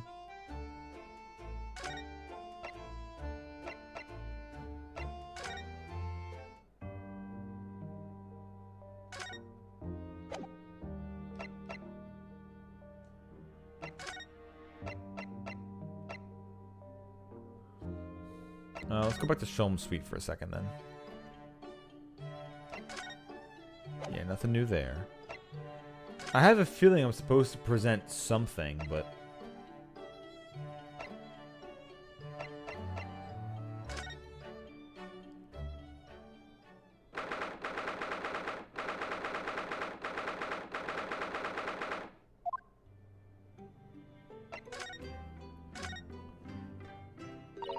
Are you alright, Mr. Naruhodo?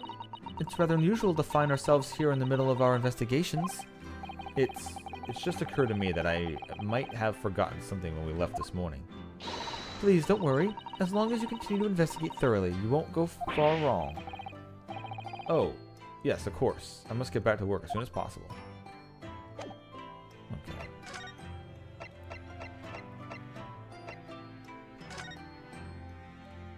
Is somebody finally back at the room? Maybe I do have to examine it more.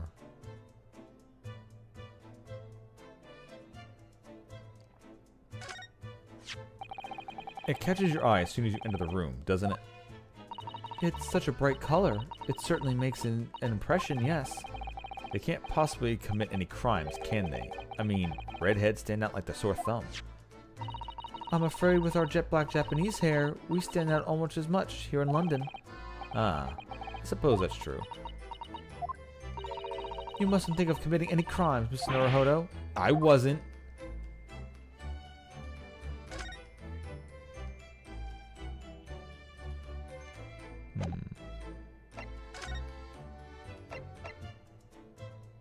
What are we doing to move the plot along? Where haven't I gone to again? Or who am I supposed to show this new evidence I just got to? Unless Mr. Sholmes is hiding somewhere here. Yeah, I can't even examine here. Alright.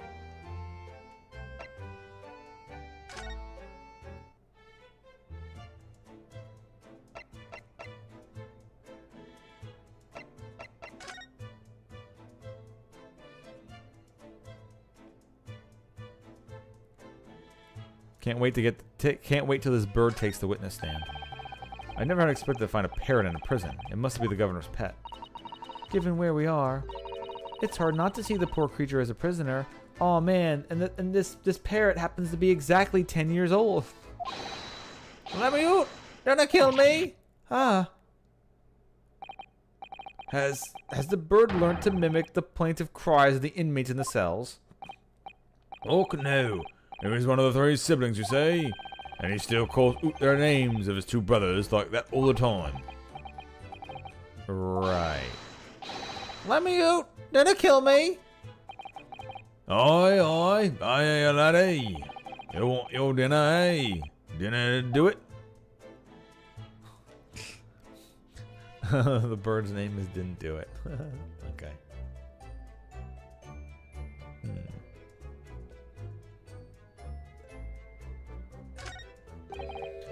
An axe, a hunting rifle, and 4 pairs of handcuffs. That's a daunting collection. Oh, there's a story behind every one of those. You mean the rifle has a famous killer's murder weapon? And the axe was wielded by an infamous executioner? And the handcuffs were once used by to immobilize a fierce four-legged beast when it was arrested? I think you're in the realms of fantasy now, Mr. Naruhodo. Not those kind of stories, Jimmy. The next was the one I used to chop down the cherry tree at my house. Miss Caden wasn't there the best pleased. Ha. And the cups on the left are the ones I caught my first burglar with back when I was a bobby. And the other ones my wife uses on me.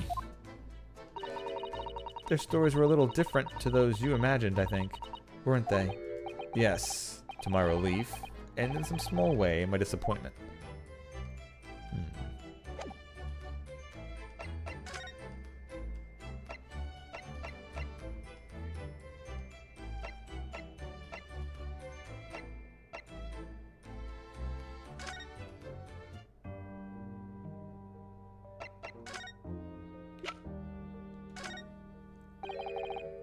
What is that?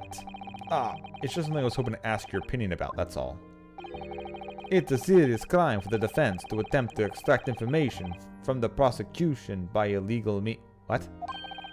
I think we have more of a defense and a client relationship now, don't we? That's it? Alright. So no one wants to mention these papers. No one wants to talk about them. So I guess the real question is, what the hell do I do now? What...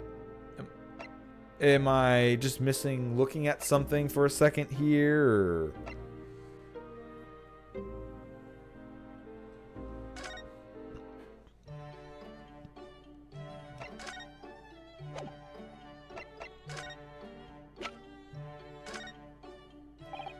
Iris, have a look at this. That's not right. I thought you were supposed to say objection, or like when you present evidence. No, that's only in court. That's not fair. If you won't say it, then I won't look. Objection! Yay, that was great. Right, next. Alright, I get the message. Someone's not in the mood for looking at things.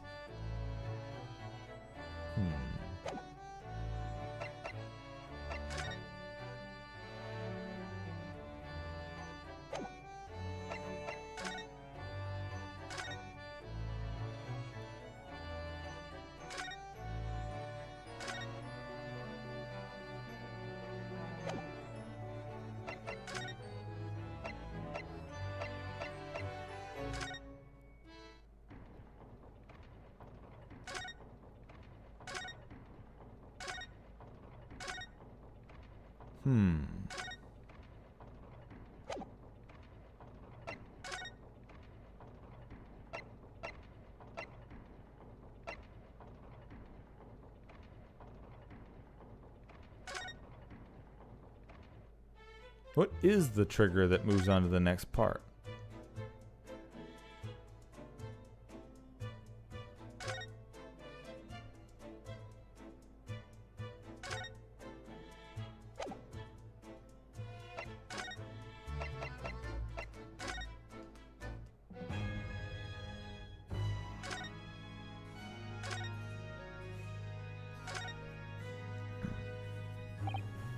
What the?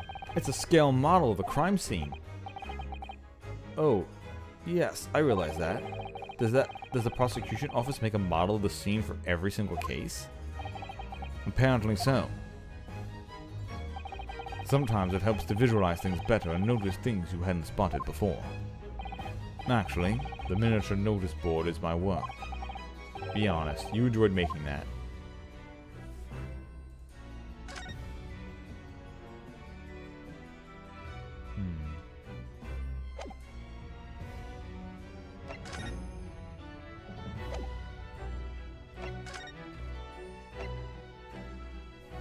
What is the... What is the trigger to move on from here? I don't think it's showing anybody evidence, even though I just got some big stuff.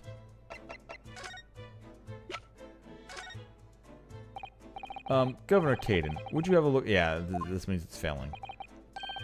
Oh, wouldn't you rather have a wee Uncle Biscuit? Oh, no, thanks. I'd rather you just cast your eyes over this. Or maybe you'd prefer real handcuffs, eh? No, and neither for me, please. Lovely offers, though.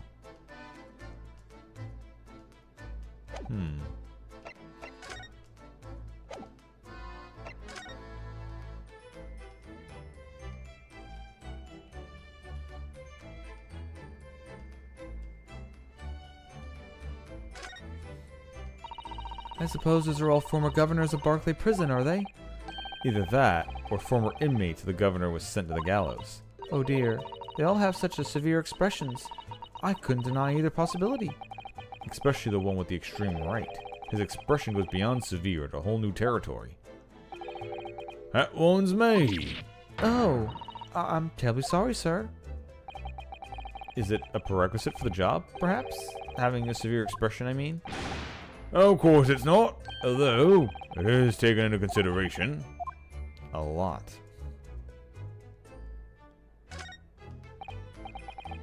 This grandfather clock is...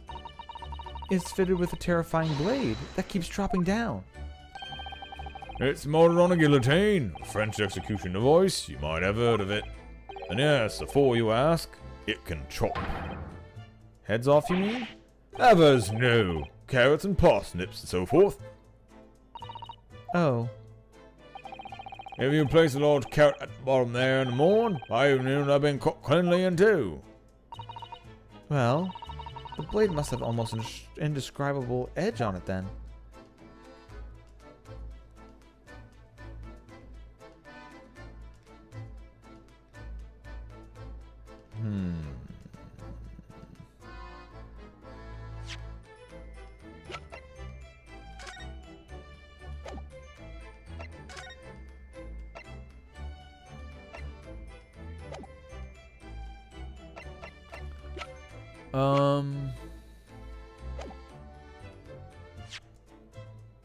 I honestly don't know. Where are we supposed to go next?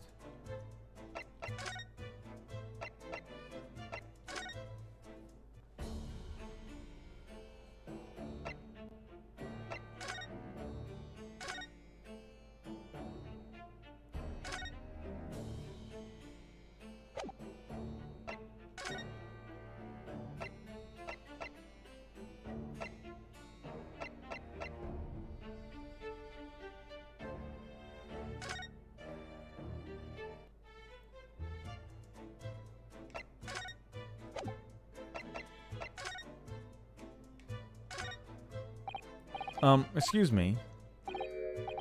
Oh, Inspector. Oh, sir. Poor man. He can't possibly be able to focus on investigating when he's so upset.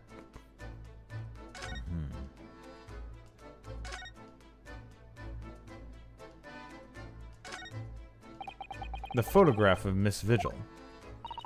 Realizing the identity of this lady was a great clue at exposing Mr. Gospel's true identity.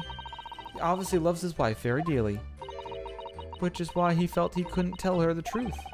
The transformation was incredible, wasn't it? From just that big twisted lip. Yes, he went from extraordinary efforts to play the part of Hugh Boone convincingly. Although, it didn't really seem like it was much of an effort to me. Huh? Now that you say it, I have to agree. It's almost as if that Mr. Vigil's true character. People really are hard to fathom at times.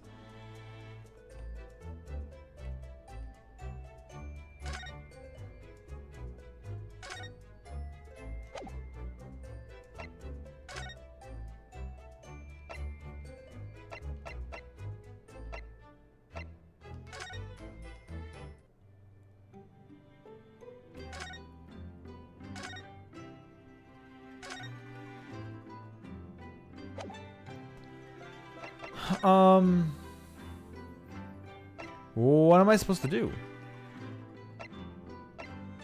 I've been everywhere, and there's some places I can't even interact with anything. I'm not sure where I'm supposed to be going. There's no one else I can talk to. And they don't want me to present anything.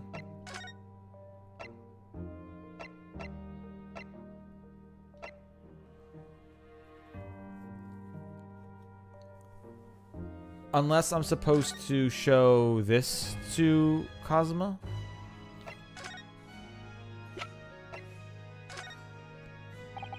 Kazuma, what do you make of this? Yeah, okay. No, that's not it then. What if we go back, not to the prisons, sorry.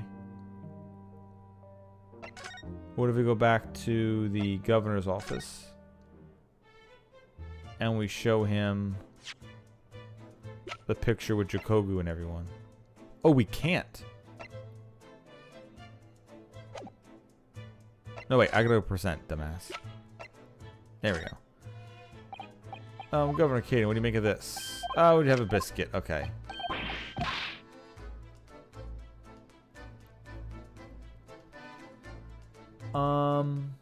What the hell am I supposed to do next? I've kind of gone through everything. There's no more dialogue choices on anybody. Some people I'm not even allowed to talk to anymore.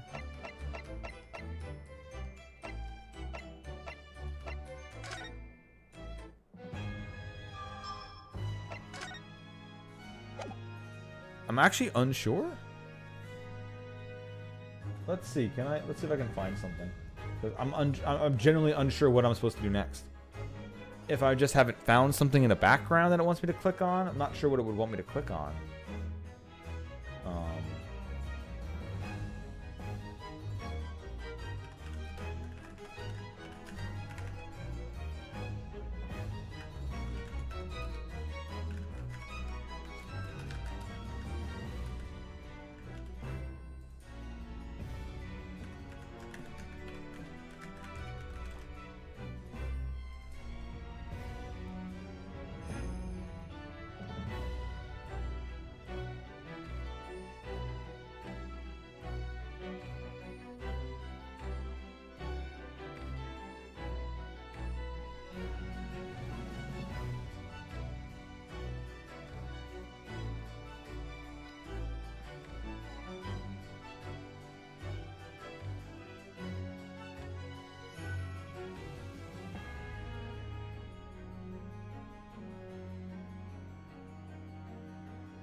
Oh, I would not have thought of that. Oh, okay. Alright, I would not have thought of that. Alright. I'm supposed to present Kazuma the autopsy report. This came up in the trial, didn't it? As something a little dubious, I mean. The fact that no time of death was recorded on Inspector Gregson's autopsy report. Yes, there were some unexpected turns in the courtroom earlier. See, this feels weird. This should have... Why did it... Like, after Caden mentioned the new coroner, we should have opened up a new location. Having to show this to Kazuma to get the location is kind of weird. Like, I really would have never thought of this. Yes, there were some unexpected turns in the courtroom earlier. The suggestion you came up with certainly took everyone by surprise. The idea that the victim died the previous day at some other location is quite something. Well, considering when the pocket watch had stopped and the scorch marks on the candle, it's certainly a distinct possibility. The evidence and the scene both point to it. To be honest, it bothered me too, so I paid a visit to the autopsy room earlier. The coroner responsible wasn't there, but I got a name. It's Dr. Gory. If it wouldn't trouble you, Kazuma-sama, we'd very much like to speak with the coroner too. Of course. The last thing I want is for anything to be brushed under the carpet. Scotland Yard's autopsy laboratory is behind Lowgate Cemetery. Lowgate Sem... by Barclay Prison, you mean? Ah, you know it, do you? The prison where my father was incarcerated and robbed of his life. Kazuma-sama. Well, thank you. We'll pay a visit to the laboratory after the day.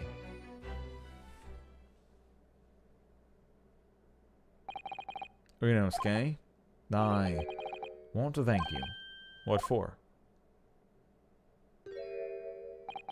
For this. You safeguarded the soul of the Asogi clan. Well, it was a famous sword that's been in your family for generations. My only slight regret is that I never got a chance to draw it before it returned to you. Karuma is said to have been formed by a master swordsmith during the Sengoku Warring States period. I came from a long lineage of warriors, many of whom were expert swordsmen. Well then, you're a chip off the old block, I'd say. This blade, Karuma, is the symbol of the Asogi clan's honor and might. Apparently, one of my father's apprentices even took the blade's name for a surname. Really? Karuma? That sounds formidable, that's for sure. 16 years ago, when my father was a visiting student here in London, he had this sword forever at his side, which is why it means so much to me that I have it by my side again now too. And that is all thanks to you. It was an honor.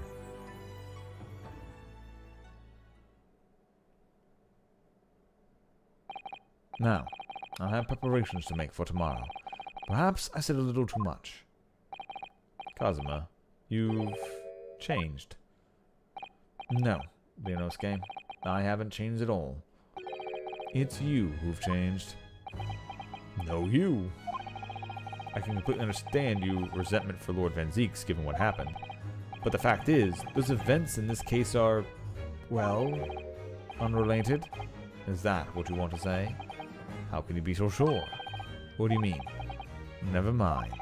That man is the Reaper, and it's for the reason that the inspector was killed. I'm going to prove as much in court tomorrow, by whatever means necessary. I can't let you do that, Star Fox Kazuma. I know you will do what you have to do as a lawyer, but I'm sure I don't need to tell you that I won't be taking any prisoners in the courtroom. I would expect nothing less. Until tomorrow, then, in the Old Bailey. Okay, now we should be... There it is. There's a forensic laboratory. Which I'll do after I refill my drink. And I'm going to take my glasses off and put my contacts back in again. See you all in a bit. Ugh. Quick break.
Alright, fresh eyes, fresh drink.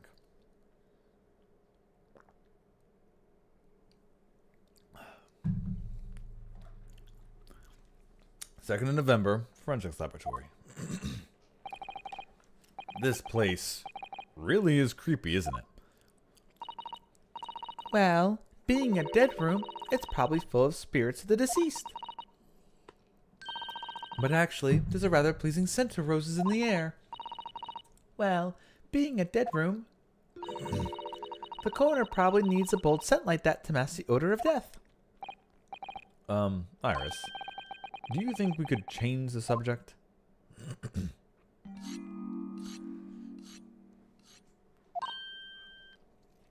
Salary cutting noises. What was that?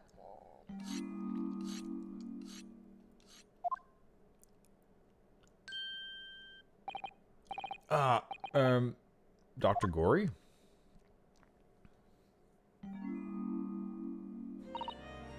What? That noise before.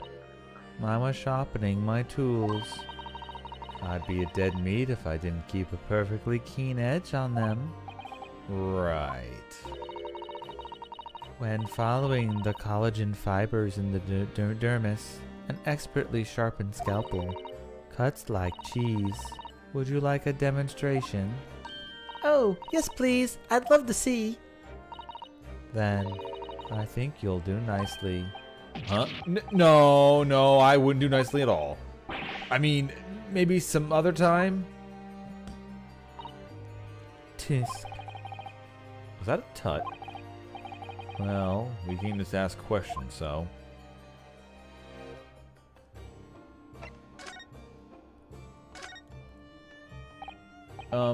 we haven't actually met before. I'm a lawyer, if you remember. You're not dead yet. What? So Mama said I wasn't to cut you open. She's so strict about things like that. Well, good. Dr. Scythe has some scruples, at least. Oh dear. It looks like she's not interested in talking to us. For the time being, anyway. For the time being, you mean until we die? I hope that's a way off.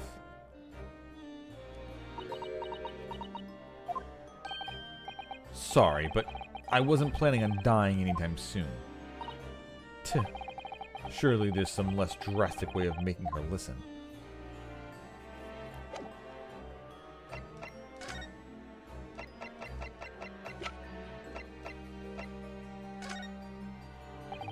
Dr. Gory, we actually came here to ask you about this. He was very good. Good. Sorry? His skin didn't snag my blade once. It was very little mess. His joints dislocated easily, and his muscle tissue was pleasure to work with. We can skip those details. But there is one thing about the report that caught my attention. You don't seem to have recorded a time of death.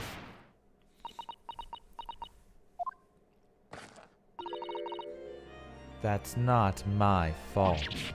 Oh, that made me jump. Then please, tell us what happened.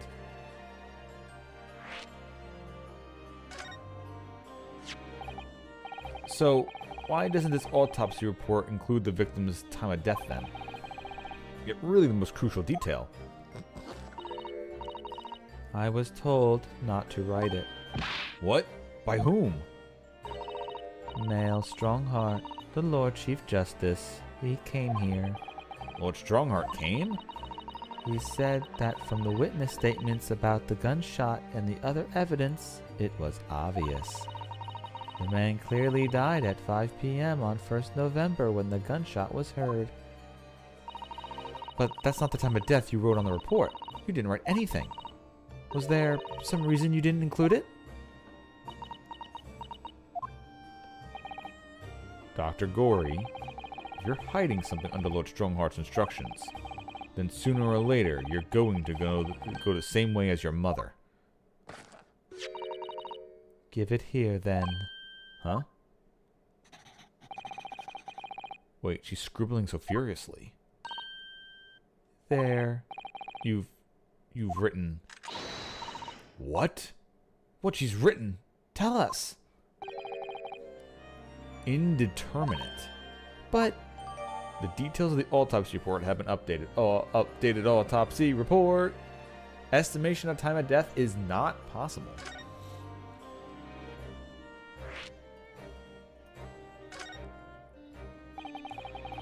What do you mean by that? Why was the time of death indeterminate? when the specimen was brought in, it was still fresh, so the time of death could easily have coincided with when the gunshot was heard. But there was one small discrepancy. What discrepancy? There was some fried fish in the pocket of the specimen's overcoat, and that fish had started to rot. What? If the victim liked fresh fish, he presumably liked to eat it before it went off. Well, yes. But what are you really trying to say? It's possible that someone tried to manipulate the apparent time of death. Manipulate the... Yeah, so somebody left him in a freezer, but maybe not his coat that had the fish and chips in it?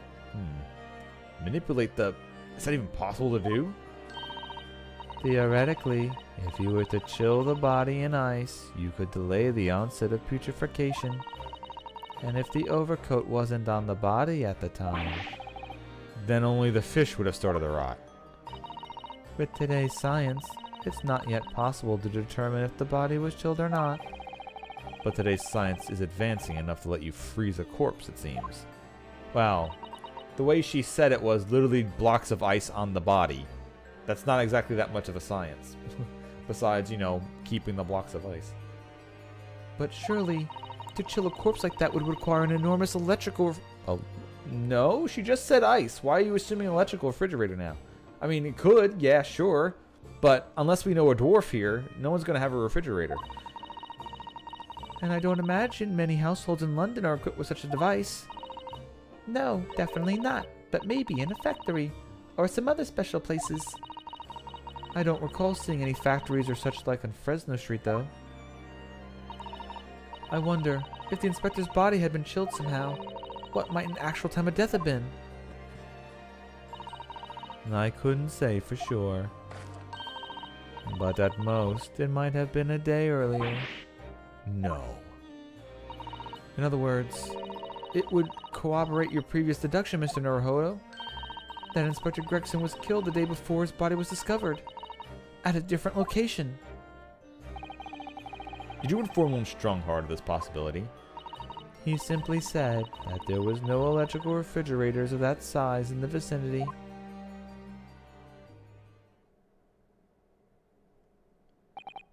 Oh, yes, one other thing. It's something the governor of Barclay Prison told us. He said that your mother, Dr. Scythe, was responsible for confirming the death of the professor after his execution. The professor? Apparently, you always enjoyed listening to your mother's stories about her work. So, you were wondering if you might know something about what happened 10 years ago.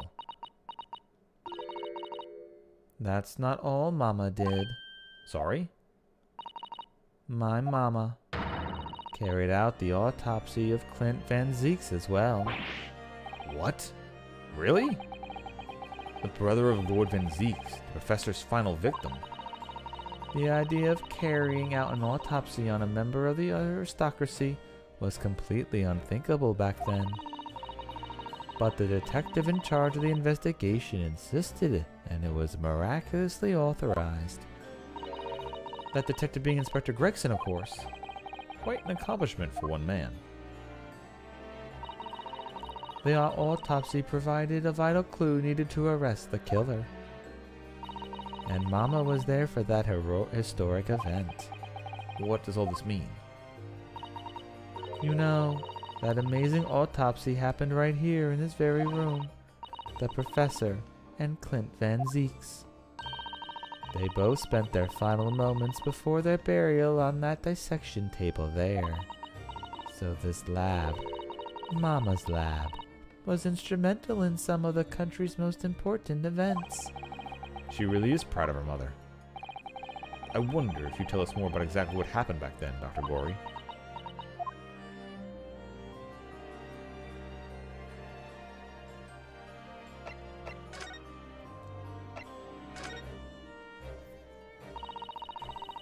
The professor's execution was Mama's first big case. She had to be in attendance at Barclay Prison's execution chamber and sign the certificate to confirm the convict's death. Mama is the best coroner in the world, you know. I was so proud of her. But the execution didn't exactly take place. No, and worse still, Mama actually helped with the jailbreak. I didn't want to know. Oh dear. You found out recently, didn't you mean? I believed in her, in Mama, but now I wonder if I'm staring down the same path as her. You mean because you admitted the time of death on this autopsy report. But that's because Lord Strongheart forbade you from including it.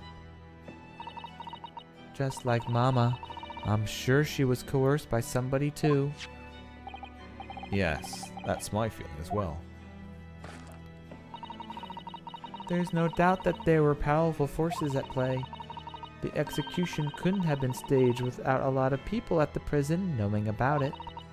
Obviously, the prison governor must have been on it as well. The big man with the little handcuffs? According to what he told us, he was tricked by the chief warder. He says he knew nothing about it. Of course he said that. I'd say the same thing. Just who was behind that jailbreak all those years ago? I think the chief... I mean, at this point, the chief warder had such a reaction to her father and to the judge. They definitely were a bunch of friends who knew that Kazuma didn't do it. Not Kazuma. Who knew that Genshin didn't do it. So they all probably got together on getting him to escape. Because everybody all worked in these fields at these times. So my assumption is that they all were trying to get him out, and then somebody ended up killing him on the outside. Like when he escaped and they shot him. So somebody was working against them all, actually trying to get him to escape. That's my feeling. Like they were all working together, not in like a villainous way, but knowing Kazuma, goddammit, that knowing that Genshin didn't do it. You mentioned the autopsy of Clint Van Zieks. It was at a time when carrying out autopsies of murder victims was very unusual. It's still not a practice that is observed in our country, even now. It turned out that he was the prosecutor's final victim, and when the autopsy was performed, Mama was present, though only as a secondary assistant. The person leading the procedure was called Dr. John H. Wilson. That's right, my daddy. And there was one other person present, the primary assistant. He was a visiting student? Yeah. He was a visiting student from the Far East. Wait, a visiting student? It must have been my father, Eugene Mikitoba. I had no idea Professor Mikitoba was involved in something so important. I believe he said earlier he was. But the outcome of that historic autopsy was the discovery of a vital piece of evidence that led to the capture of the professor.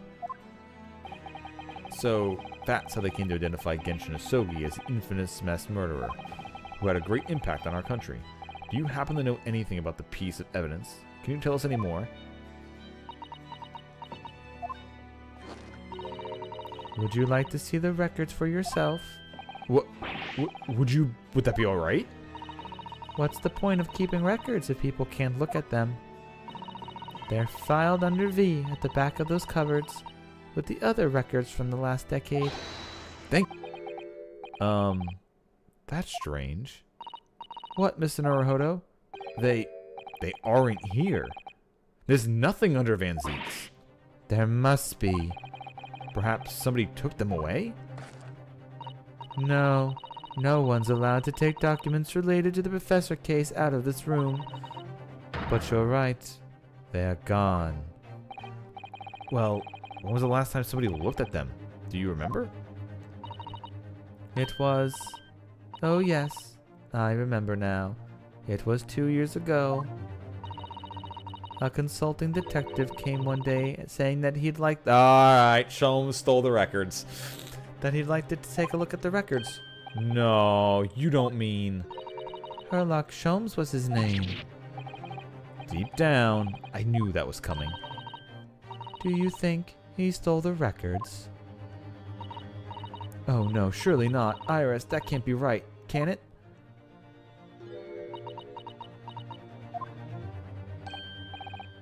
Iris?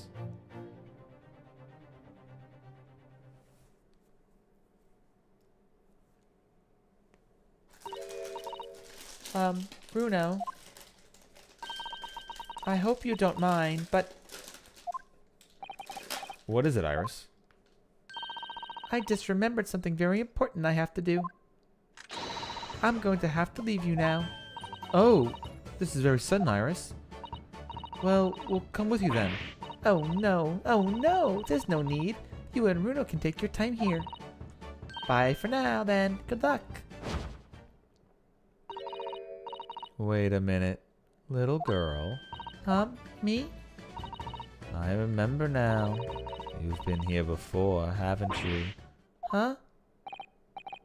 Have you, Iris? Yes, 2 years ago, when that detective came.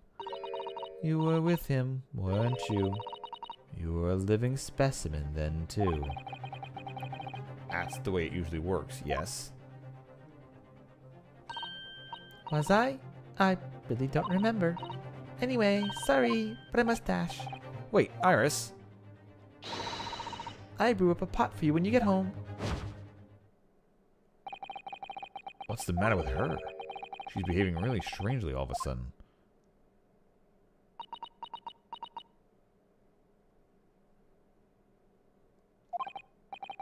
Well, in that case, we won't keep you any longer either. It's been quite a while since I had any visitors. This was really fun. But next time you come, I prefer it if you were ready for dissection. I can't make any promises. Sorry. It's a bit strange that the records of Clint Van Zeek's autopsy have disappeared. But I think we've asked all we came here to ask now.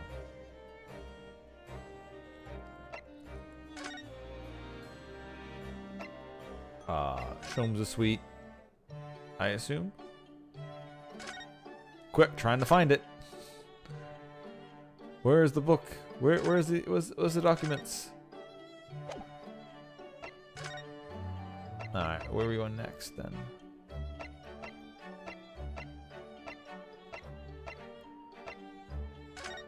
Is his wife there talking with him yet? No.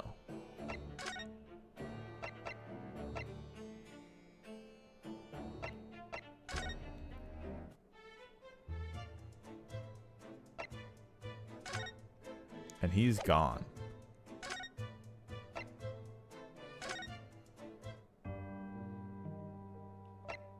Oh, Van Zeek's is gone too. Is it the room finally? Yay, okay, the room finally.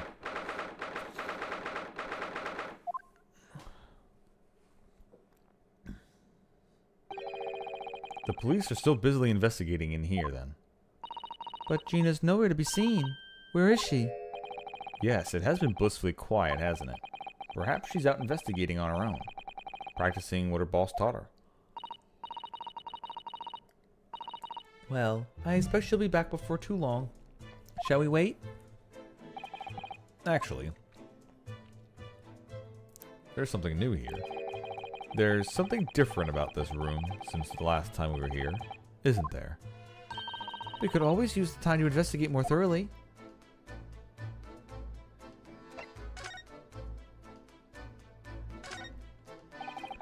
This little trunk wasn't here before, was it? Oh, it appears to be made of metal. It must be very heavy. I wonder to whom it belongs.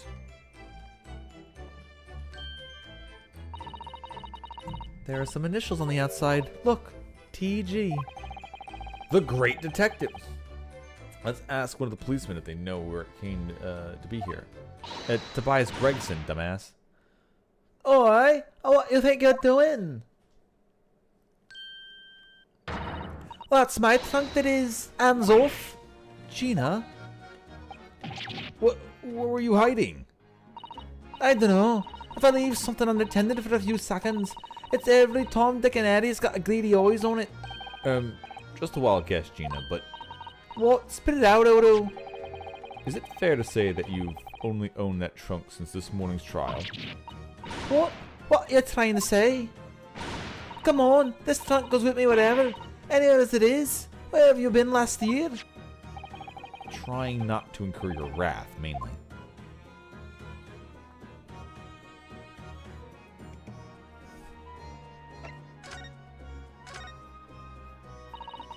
You should hear about they're talking about the yard now. They should be ashamed of themselves.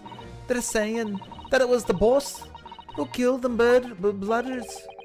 Ah, you mean the whole Reaper thing? Yeah. Apparently, the boss was investigating stuff that no one else at the yard knew nothing about. Stuff to do with all them criminals what got off scot-free. Yes, the ones prosecuted by Lord Van Zeeks who used bribery and corruption to evade conviction. Well, then obviously, it was that bloomin' Reaper giving the orders, wasn't it? But why would people be suspecting Inspector Gregson of being involved in the killings? There was a notebook in his office. Oh no, this doesn't sound good. It had details about all the crimes that have been going as pegged as the Reaper's work. What? No. Did you see it, Gina? Did you see the notebook? They wouldn't flame and let me, cause I'm just an apprentice apparently. But it was me who found it, and he was my boss. That's right.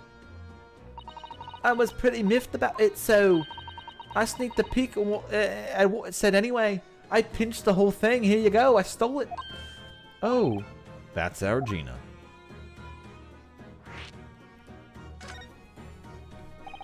So, you managed to see what was written in Gregson's secret notebook anyway, did you?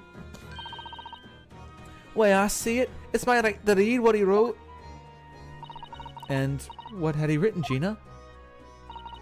Dates, times, places, names, and all a long list of them. All details about the bludgers supposed to have been done in by the Reaper. But there could be an explanation for that. Perhaps it was a record of the inspector's investigations into the Reaper's activities. Exactly. That's what I said. That's the first thing you'd think, right? As it happens, it was full of names I recognised anyway. Well, the Reaper's targets are almost exclusively known leaders of London's criminal underworld. Well, yeah, but there was one name that right at the end that was a bit odd. At the end of the list, you mean? I'm pretty sure the date against it was 31st October. Oh, the day before the inspector was found dead. So, what was the odd name?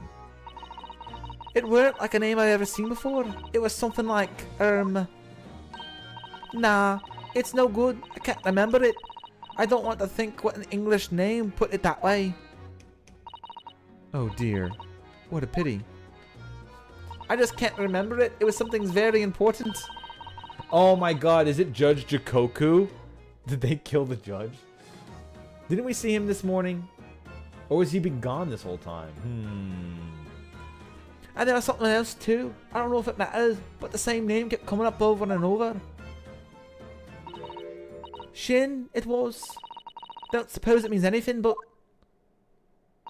There we go. Yep. Did you say Shin?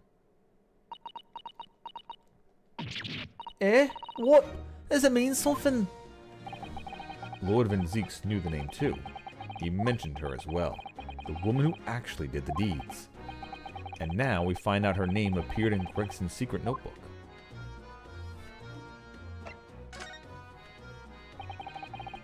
We haven't seen you for a little while, have we, Gina? Well, of course not. I've been busy, ain't it? Investigating and that. The lads at the yard are trying to trace the boss's movements the day before it happened. The day before, that would be the undercover investigation into the Red-Headed League then. Only the boss didn't go, did he? You found some cove what was pretending to be him, didn't you, Odo? Yes, it was Mr. Vigil who actually went to the park on Lime Street that day, posing as Gregson. Well, anyway, You ain't the only one turning stuff up. I've got my own ways of getting results. Yeah, there he is. There's our boy. When me and my partner get together, there's nothing we can't track down. Oh, little Toby.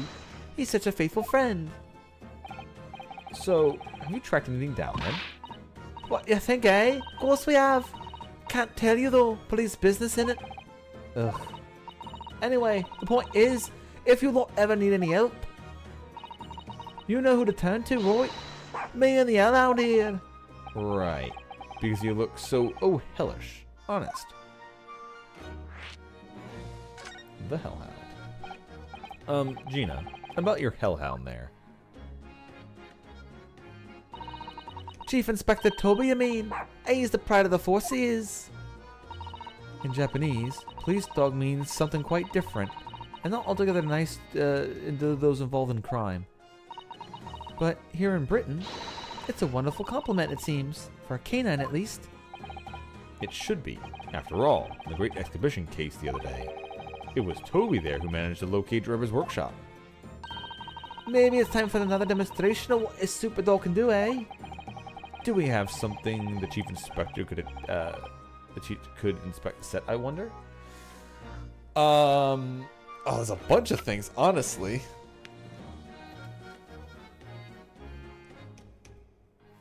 I mean, I kind of want to know where the pocket watch has been, like where it broke. Or the identification. I mean, I guess we know where what's his name was. We don't care. But, like, where Gregson's pocket watch may have been. Or, unless he's going to sniff the wig.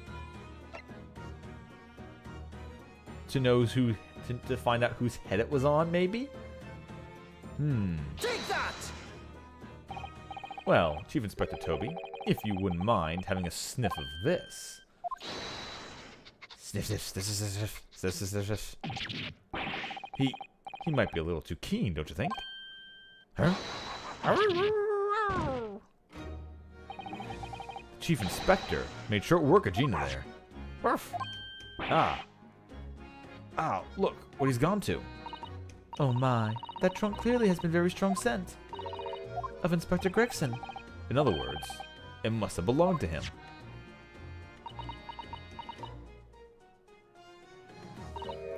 Oh, alright. It's a fair cut, I suppose. And you nearly got away with it, too. You always talk so proudly of Chief Inspector Toby's, and now... Toby's knows and what it can achieve. Did it not cross your mind that it might identify something that was right next to us? Yeah, that was a bit of a bloomer, weren't it? That's enough now then, Gina. Eh? I think it's time you told us the truth. About that trunk.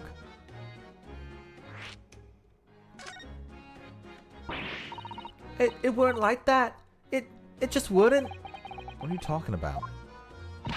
I know what's gone through your head of yours, but you ain't got what happened. Alright then, what did happen? Well, like I said before, we are trying to trace the boss's movements. So I let Toby here have a whiff of the boss's overcoat, and as soon as I done that, he went off like a shot. Straight to that sandwich. To his sandwich? Not a bag of chips? Mr. Norohodo, I believe Gina means the witness. Oh, I forgot about that sandwich. Yeah, he had it in between the wooden boards of the boss's trunk. You mean when they heard the sound like a gunshot and piled all in here? Exactly. He nabbed it from the scene. Goodness. Me and the chief inspector gave the sandwich a good grilling, and you know what he said? I thought it might fetch a good price, and the chap couldn't been eating it anymore, so... But that's all I did, nothing more, nothing less. Would you Adam and Eve the cheek of it? Stealing the dead boss's stuff to flog? So, Miss Venus wasn't the only one to meddle with the scene of the crime, then? How could they? So anyway, that's how it happened. And it's the pretty decent trunk, and I figured I might as well make use of it.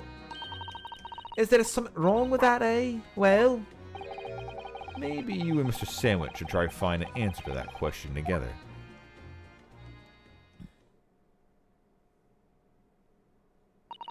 I think perhaps that trunk should be turned over to the police, don't you think?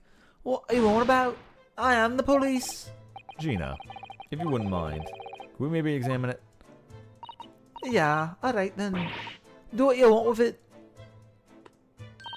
Thank you. We shall make a detailed record of our examination of the evidence. Grigson's trunk has been entered into the court record. Grrr. What's the matter with Toby? Why is he acting so aggressively towards me all of a sudden? Mr. Naruhodo, be careful. It must be the trunk. Oh, the hellhound is coming for me. No. Toby, oi, what you doing? You're gonna lick his face off? Mr. Naruhodo, Mr. Naruhodo! Gina, quickly, hail a carriage. Ah, let's investigate this important part of information. No, fuck you, dog attack.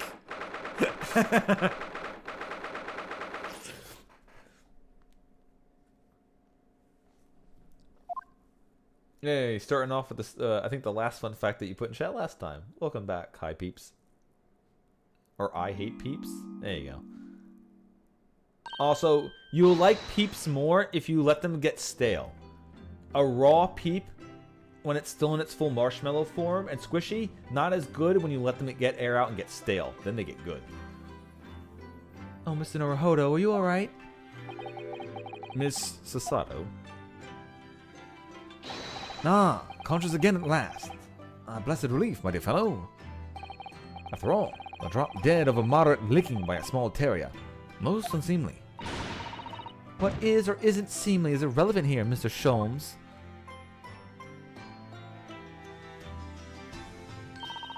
I'm so glad there's no lasting damage. How are you feeling?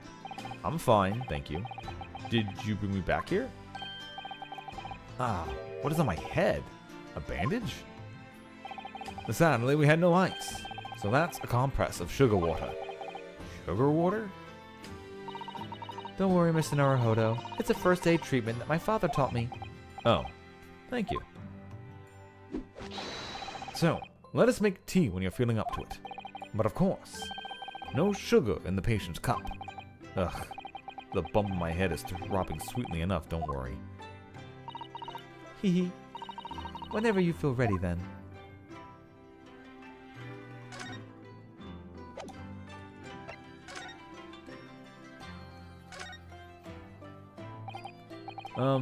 Thank you for your concern, Mr. Sholmes. My dear fellow, think nothing of it. I must say I was quite startled when I heard that you had been attacked by a dog. For a moment, I feared that infamous murderer of so many years had come back from the dead. You mean the professor? Fortunately, I see your prized throat is unscathed. Still stiff, turned-up collar of yours obviously afforded some welcome protection. Was I that close to death? All I really remember is the dog licking my face over and over and over again. Well, if you wish to avoid such troubles in the future, a little mustard spread on the cheeks will do the trick. I should think that would balance the sweetness of your bandage rather splendidly.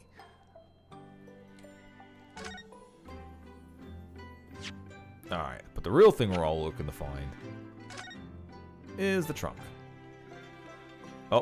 Oh look, there's something buried in the trunk. It's a knife with a blade. Ah, it must be Mr. Garadeb again. His wife must be throwing all sorts of shit. No, come on. There you go. It's like flashing for a second and then dropping off. Have you seen this huge gash across the side of the trunk here? It's gone right through the leather and into the metal behind. Gosh! For a metal chest like this to have been so badly damaged, whatever made the gash must have been struck the side of the trunk with a considerable force. I wonder how it happened.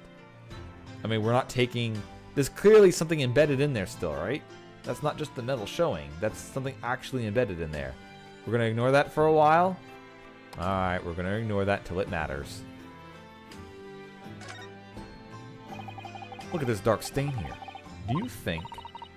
Yes, I'm afraid so. I think it's blood. Ugh, I knew you were going to say that. So, that presumably means... that this was present at the scene when Inspector Gregson was killed. In the most logical conclusion, yes. To think Gina's been carrying this around with her. If you didn't know any better, I suppose it does look like a grease stain from all the fish and chips.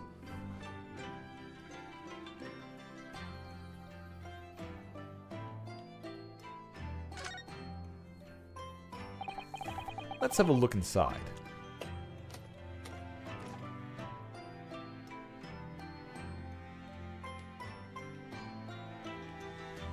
Just making sure nothing else there is actually important.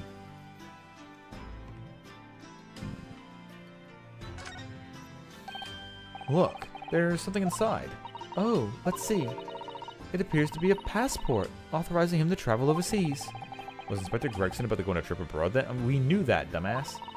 Perhaps the date of departure might tell us something. That was... Oh, What is it? it was travel on 31st October, just one day before the incident. What? Really? The passport had been entered into the court record. Gregson went to France the day before his body was discovered.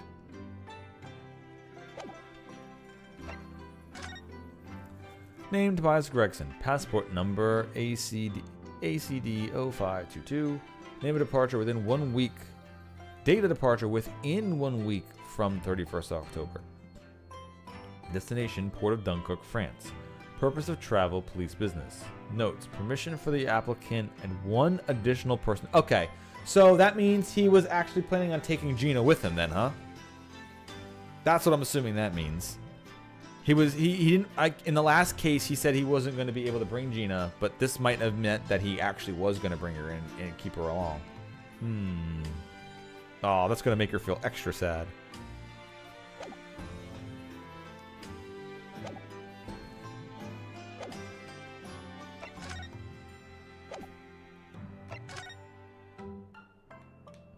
It's already done with Sholmes then. Is there anything else we need to find? Or we need to start presenting this to other people then? Because we talked about the gash. That's no longer new. We found the blood. And after we open this up, there's nothing actually inside.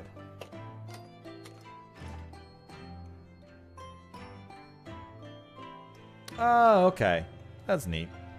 It's a little, I like how they keep putting more references in. Aha! Okay, I can get it on this side. Here we go. Do you see that? There's something stuck inside of the trunk there. It's glinting. It looks like a fragment of metal of some sort, but it's put so tightly, I can't remove it. Well, don't cut yourself. You better leave it, I think. Okay, well, at least they acknowledged it instead of just passing over it. Oh, that it is neat that, that's the, his birthday then. That's neat. I like all the little references they put in there. Because I know a lot of the case names, of course, are actual cases. I thought this one might be something. This looks like it would be pens or something like that, but that's it.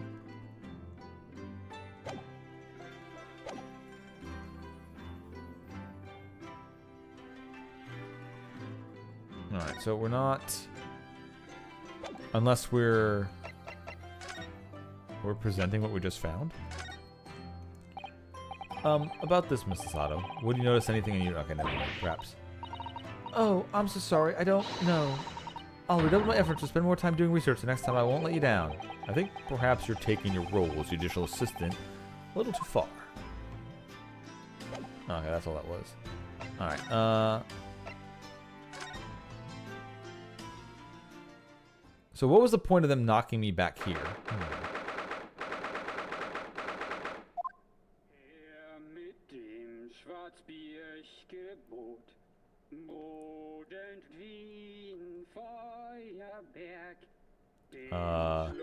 Iris, did you kill her father? Did you kill Sasato's father? What on earth is going on in here? Am I having a bad dream? Ah, no. It's an old German folk song. Rather a fine rendition, I think. That's the least of my concerns. Iris.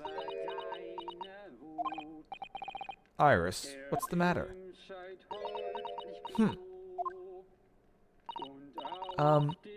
Who is that sprawling, relaxed gentleman over there?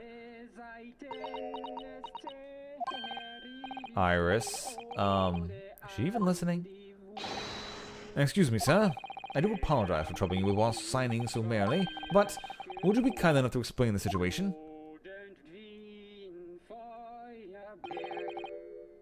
Well, that worked. Iris, did you kill Sasato's father? That would be fucking hilarious if it's just another murder. Ah, crooning gentleman and a mute young girl, a rather tantalizing juxtaposition. And one that appears to have incited the gods of deduction within me to find their voices too. Oh, Mr. Sholmes, do you mean? Alright, they had to squeeze one of these in somewhere, huh?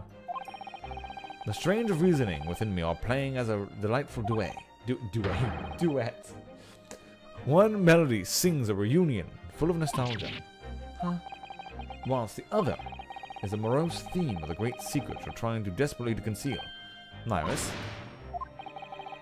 She's turned as white as a sheet. So as usual, you've instantly seen to the very heart of the matter.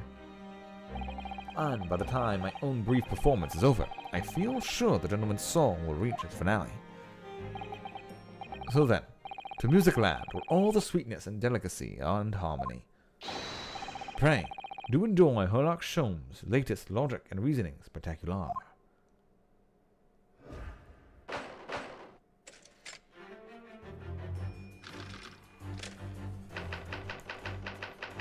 Topic 1. Man's identity. Okay, why do we have to sit through this? We all know who he is.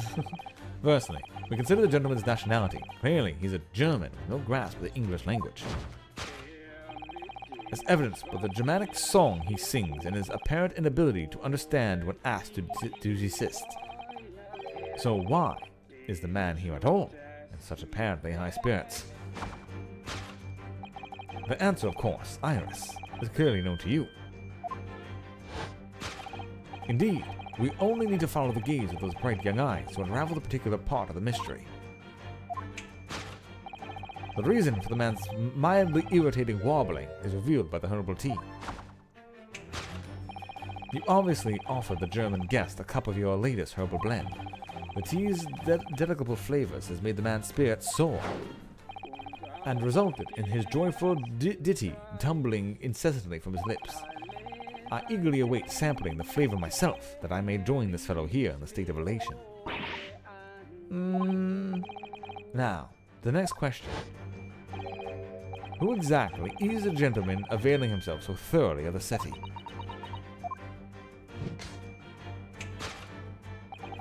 As it happens, a number of years ago now, a certain gentleman of German origin engaged my services in solving a particularly delicate case.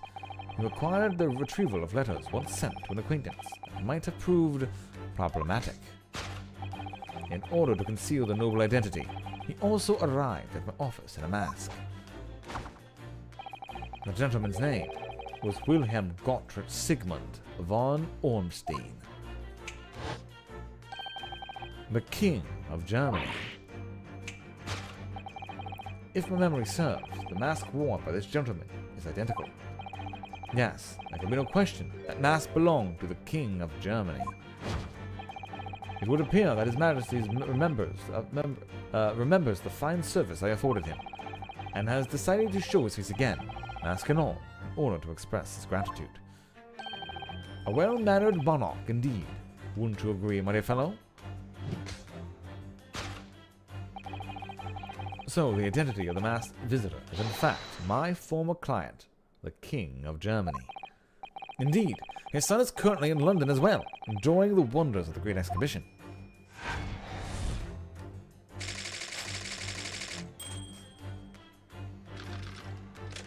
I believe when he says that, I assume he means he's talking about the little shit kid from the second trial. Or from the last trial, I mean. Which leaves us with one remaining imponderable. Yes, you, young Iris. But your apparently inexplicable silence is unable to hide the truth. Yes, the reason for your muteness is concealed inside that knapsack. A £5 note, I believe. I must say, your compatriot, I'm deeply saddened. It would appear that you have allowed yourself to be bribed into silence by His Royal Highness, earning yourself some spending money in exchange for keeping quiet about the king's secret. And now, the final piece of the puzzle. What is the secret you're trying to hide with your silence, Iris? Ah, yes. We need only follow that brief involuntary twitch of your eye to find the answer. You are attempting to abscond with that coffee cup. My favorite coffee cup, in fact. Or should I say, the handle of my favorite coffee cup. It appears that His High-Spirited Highness broke it in the midst of his high jinks. Which leads us to the sad truth. My favorite coffee cup has been broken by the King of Germany, and Iris, you try to conceal it from me. I shall have a bill sent via governmental channels to the German royal family for its replacement. To hide the coffee cup. Thus concludes Herlock Sholmes' great deduction of this painful puzzle.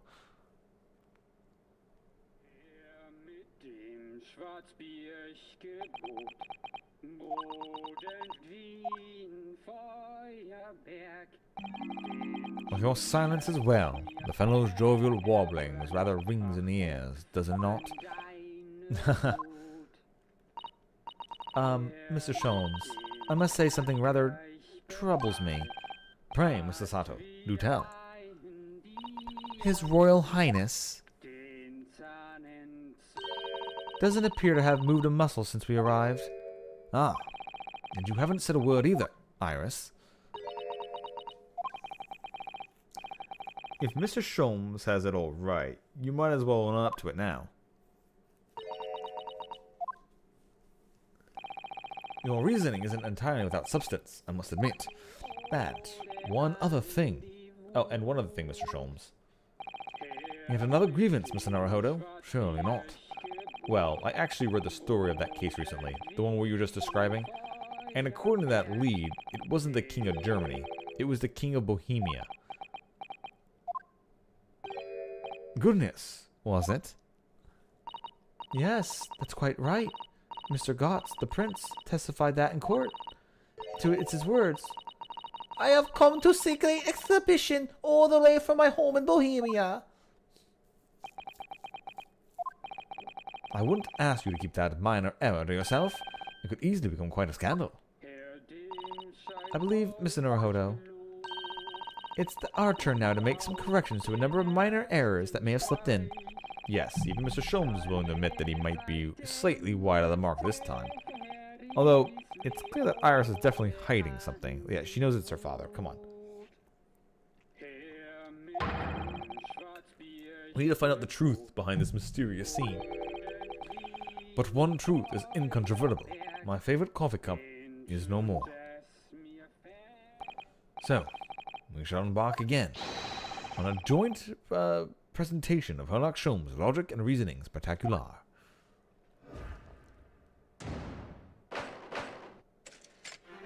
Hold it, Mr. Sholmes.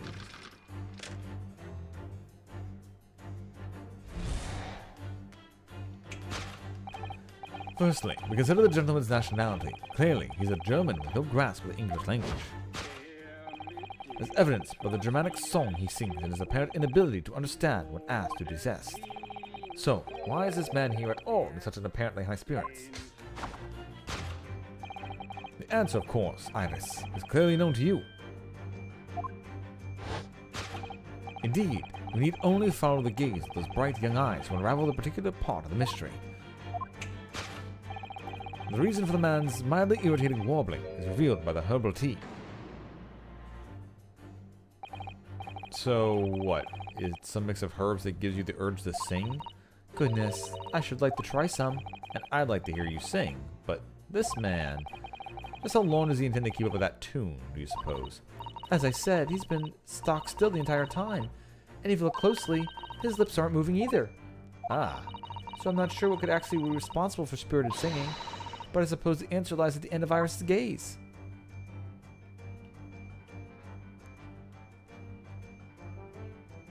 Take that!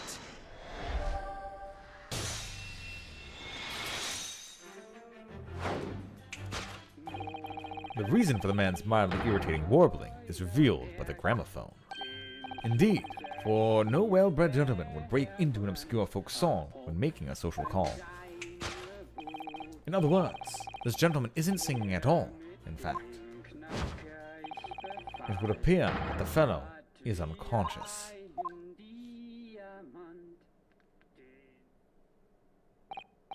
Ah, the music seems to have stopped now. I ask you, Mr. Naruhodo, yeah? Why would I have purchased a recording of that gibberish? How should I know? Well, never mind. On with the deduction. Who exactly is the gentleman availing himself so thoroughly of the settee?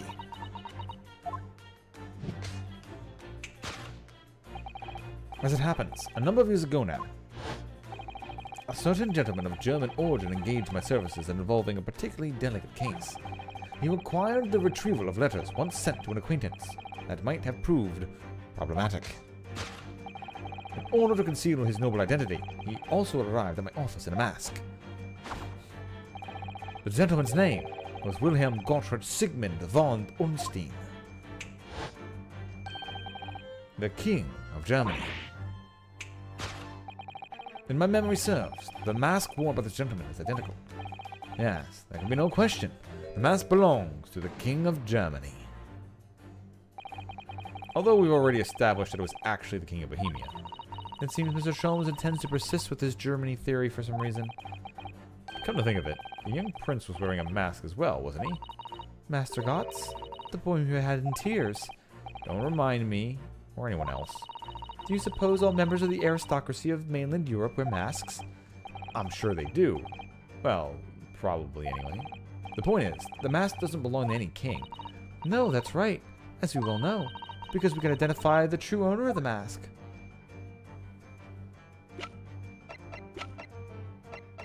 Take that!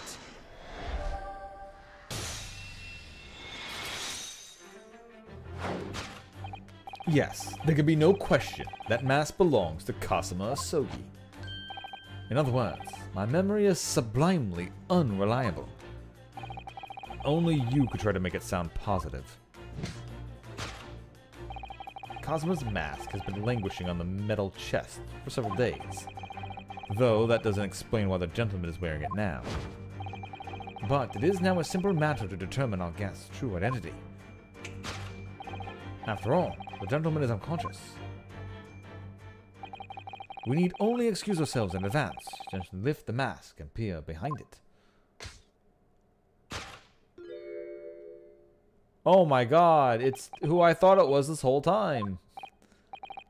I don't believe it. Ah, father. I'm afraid, Mr. Sato, you must be mistaken. No, I think not, Mr. Sholmes. Then it would appear our logic and reasoning has once again revealed the truth. This mysterious visitor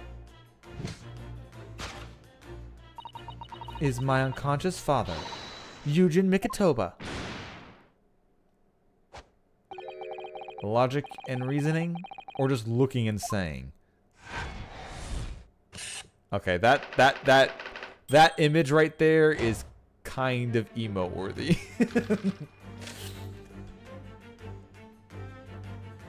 That expression Naruhodo had on his face there, that's kind of emo worthy.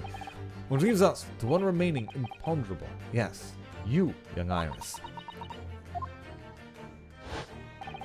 But your apparently inexplicable silence is unable to hide the truth. Yes, the reason for your muteness is concealed inside that knapsack. So, that's a £5 note poking out from Iris's knapsack, is it? Oh dear, I can't be sure. Most money that we encounter is in coin form. I know. I'm not even sure you've even seen banknotes here in Britain at all, have we? But anyway, Father would never have paid money for Iris's silence. He certainly seems like the silent type himself, though, judging by his present state. There must be some other reason Iris is silent, I suppose. Perhaps what Iris is trying so hard not to give away with her eyes is something entirely different. I mean, are we just trying to give away the broken cup? I assume we're just going to jump right to that. Can I not click on it? Can I click on it over here? No. Or is she looking at the floor? I mean, it's obviously this.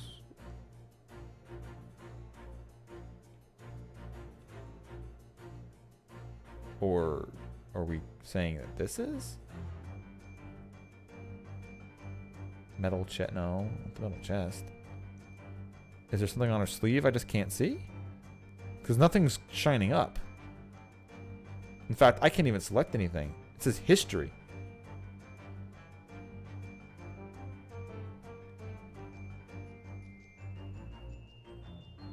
Take that! I don't want to present it. No, I don't want to present it. No, I'm not trying to... I'm trying to investigate it. Huh. Yes, the reason for Iris' silence could only be hidden inside the bag on her back. Yeah, can we just skip this? Mr. Naruhodo, with that answer, you haven't righted my reasoning in any way. Oh, yes, that's true. As a logistician, you will never surpass me. The science of deduction and analysis requires long and patient study. I'm several steps ahead of you, and your attempts to correct me serve only to highlight your your deficiencies. Ugh, this is what you get for agreeing with someone. Then you consider my answer, then. Okay. There's not much that's highlighting. If Iris is refusing to talk, it's surely because she's trying to hide something. So all this must be related to some secret she has. Well, I certainly don't wish to force her into revealing something she'd rather keep to herself. But that might mean your father never opens his eyes again. Don't you think that might be a little melodramatic?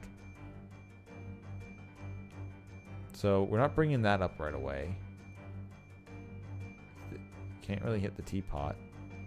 We can't bring it down. The only other thing that's highlighting is the metal chest. Like, it's not even like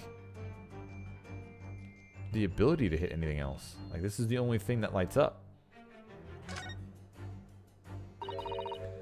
This metal chest, it contains important documents, doesn't it? Yes, details of all the cases Mr. Sholmes had worked on over the years. Written up by Iris' father, if I'm remembering correctly. Iris insists that the chest is kept locked at all times. She's never once shown me inside. Well, its contents are invaluable to her, I suppose, and entirely irreplaceable. But look at it now. The catch is unlocked for once. Okay, that's what it was for. Ah, so it is.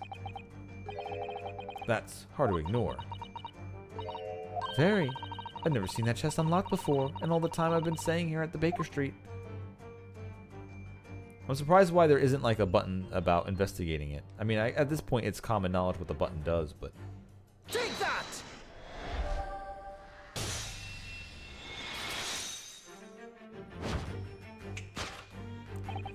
Yes, the reason for your muteness is concealed inside the metal chest.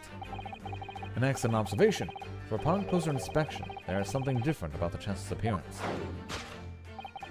It's kept locked at all times, yet now the catch is open.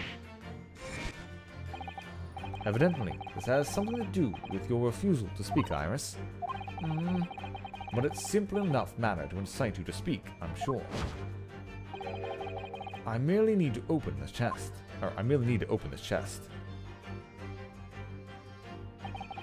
Here we go. No, Hurley, don't!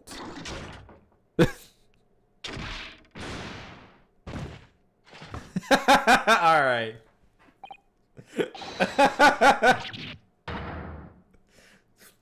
Alright, I didn't see that coming. Alright, you got me, game. You got me. I didn't see the cartoonish giant boxing glove come and whack him in the face. He's dead. Never. Oh, Hurley, I told you not to open it. Ah, so you found your voice now, Iris. Ah. In other words, what just happened clearly reveals the truth here. Yes, the real reason... I thought that she made him drink something that drugged him and he dropped the cup and it broke. No, the cup was on the table when it punched him? Like, what? This is somewhat different than the usual dance of deduction you perform, Mr. Sholmes, isn't it? Well, he left me alone on the ballroom floor, so I'm gonna have to dance this next part solo. And anyway, I need to get to the bottom of this for my own peace of mind. Now then, Iris isn't usually the silent type, so... You mean you don't actually know the answer yet, despite that knowing point of the finger before? Miss Sasato, sometimes a man needs to point his finger and think things later. Oh, well, if you say so. I think we better examine Iris more closely and try to rescue the situation then. The reason for your silence now is... Are we now saying that this is possible? No. Or are we clicking the metal? Oh, there we go. Take that!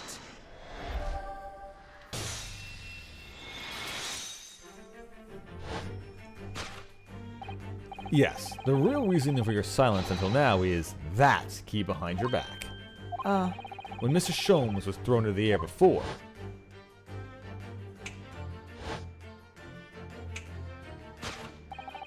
just before you called out to try to stop him, you slipped something out of your mouth. That something is the key now in your hands, no doubt. The key to the chest. You're so clever, Runo. So now it becomes clear, thanks to Mr. Sholmes' graphic demonstration. We can well imagine what happened here. But Professor Mikitoba also opened the middle chest, only to be punched into the air. And land sprawled on the settee. But wait, that doesn't explain all the facts. What about the stylish scarf? And the cup of tea? And above all, why would he be wearing Kazuma-sama's mask? He reached for his cup of tea, and it opened up when he took it off, and they just so happened to land on his face because they were on the trunk when it opened up, so they were flung into the air, and after he landed on the couch, they landed on his face. And the cover of the trunk landed on him? The doily? Whatever the fuck you want to call it? The throw, maybe? I don't know what the fuck you call that. Clearly, an unbelievable miracle took place in this room. Isn't that right, Iris? Consider now how the room was arranged before this whole painful experience took place. When Professor Mikitoba opened the chest, completely unaware of what awaited him inside, the mask was flung into the air just as he was, only landing neatly on his face when it fell back down. And the teacup's journey through the air landed when it caught unconscious Professor's fingers. Okay, this is not true. This is not correct. You mean to say that the stylish scarf is actually just a tablecloth. Oh, alright. I mean, is it really a tablecloth if it's on a trunk? It's more of a trunk cloth then, isn't it? This is a great detective's office, after all. A place of miraculous deductions.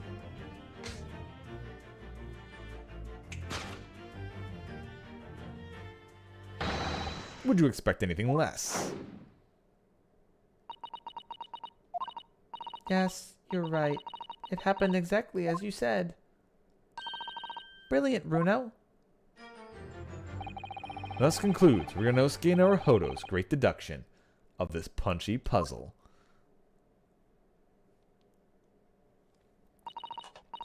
So then, why don't I make a fresh pot of tea for us all? Objection! An admirable performance, Mr. Naruhodo. But in the final act of the show there, you rather missed everything of importance. Mr. Sholmes, you would cast your mind back to my earlier deduction. Iris, clearly you're hiding a great secret.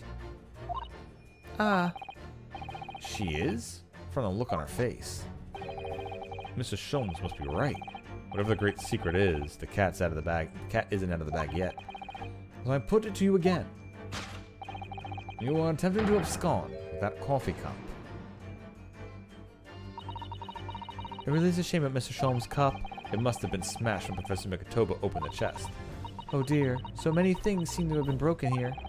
But now that the deduction has taken a different direction, Iris doesn't seem to be trying to hide the broken cup anymore. In other words, her great secret is something else. Let's put our observational skills to work one final time then. It's still the fucking key. Oh no, there's the whole thing underneath it, never mind. Take that! That's not the key.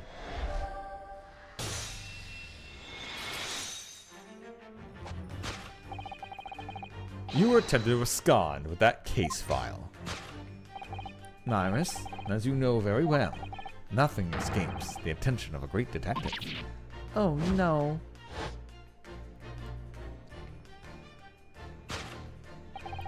We visited Scotland Yard's autopsy laboratory earlier today, and Dr. Gorey informed us that the autopsy report of Clint Van Zeeks had gone missing. Clint Van Zeeks? No, Clint Van Zeeks. Yes, I do seem to recall that some years ago I asked to see the report in question. You were with me, weren't you, Iris?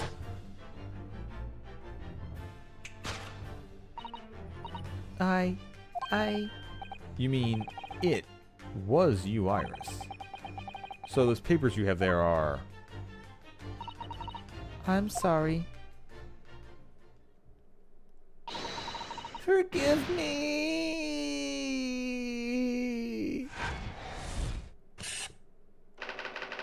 to hide the case file.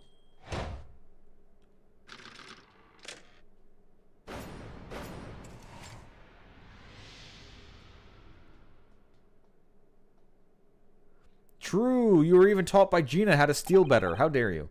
In truth, I would like to have thought I could predicted the booby trap test, but it caught me completely off guard. I was very nearly late consulting Detective Sherlock Holmes. oh, it's fine, Stormpike. Iris just killed Professor Mikitoba. It's fine. Don't worry. It's just Iris is now is now being revealed as being the Reaper of the Bailey. She's 10 years old, so she obviously was a newborn when she was murdering all the people at the very beginning. So it's obviously connected. I'm sorry, Hurley. So you mean this autopsy report really is updated? Yes, I took it from the lab, even though I knew it was very important. Was there something in that troubled you, Iris? Not exactly something that troubled me. Something I'd been looking for. When I saw this report, when I saw it in writing in it, I knew it was Daddy's. The writing? Your father's writing? What do you really mean? Iris, it must be something that's hard for her to talk about. Forgive me for interrupting, my dear fellows. Mr. Sholmes, what is it? I feel as though the poor unconscious gentleman on the settee has been somewhat forgotten. Father! Perhaps we should find or guess somewhere more peaceful to rest. Mr. Naruhodo? Yes? Would you be so kind as to lend him your bed? We must do our very best to make him comfortable, I feel. Oh, yeah, of course. I'll help you carry him up. So will I. No, I can manage alone, thank you. You have tea to enjoy. We wouldn't want Iris's brew to stew.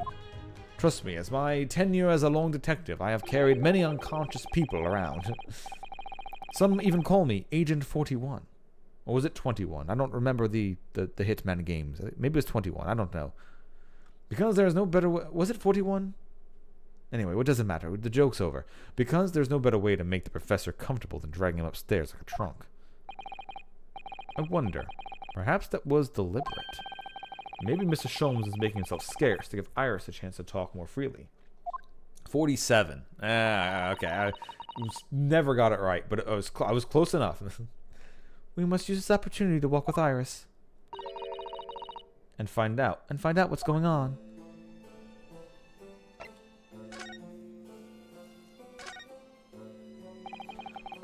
Would you like to tell us about it, Iris? About your father? I'm sure I told you before, didn't I? That Daddy used to be Hurley's partner. Yes. And that notes about all the cases they solved together are kept inside the metal chest. That's right. Hurley told me, you see. He said that Daddy's somewhere far away now, so we can't meet. That's one way of describing it. Then, when I secretly unlocked the chest and read through the papers inside, I started to build up a picture in my head of what Daddy must be like. Well, that's only natural. So you're just like any other girl your age.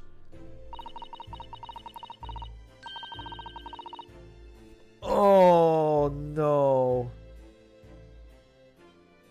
No, right? No. Maybe? No. Iris is 10 years old, right? Is she Kazuma's brother or half-brother?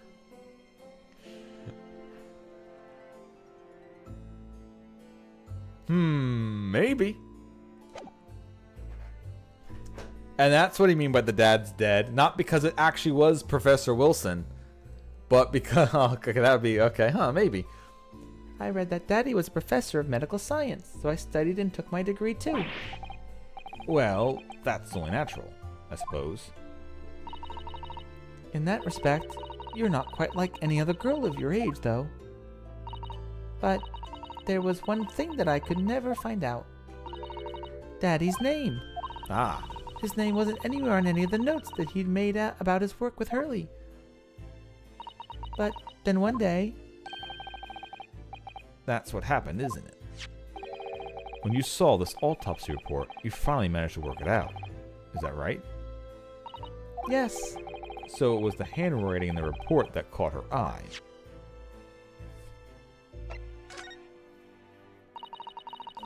when I saw the writing on the report, I could hardly believe it. I know that handwriting, I thought to myself. Because it was the same as the writing you'd seen on your father's case notes. Exactly. I was desperate to compare the two properly. I needed to see them side by side. I asked the doctor in the laboratory, but I was told I couldn't take the report away. And even worse, I was told that it was the first and last time we'd be allowed to even look at it there. So you decided to steal it. When I compared the autopsy report with the case notes I had here, there was no doubt. The handwriting was exactly the same. It was Daddy's. And the signature of the coroner at the bottom of the autopsy report read Dr. John H. Wilson. I read Dr. John H. Wilson. So that's how I finally found out. I learned Daddy's name at last. That was an alias he was using. Okay. I see. Ever since then, I called myself Iris Wilson. And that's also when I had the brilliant idea of writing stories all about Daddy's exciting... Okay, so she isn't related to the guy who was murdered in the very beginning. Whoever is her father was just using that as a fake name, or just wrote that name down instead. But okay, so I don't think that's actually her father then. Of writing stories about Daddy's exciting times with Hurley. I decided there and then that I'd write the adventures of Sherlock Holmes. Oh, Iris, I had no idea the stories had quite such a deep personal significance for you. I can see why the autopsy report was so important to her now. And why she was prepared to break the law to get her hands on it.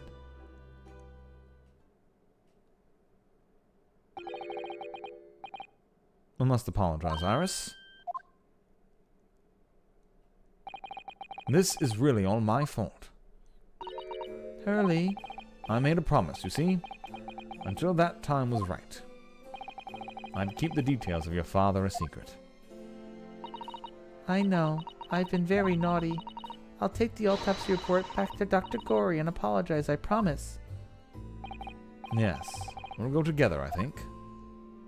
Not so fast, Mr. Sholmes.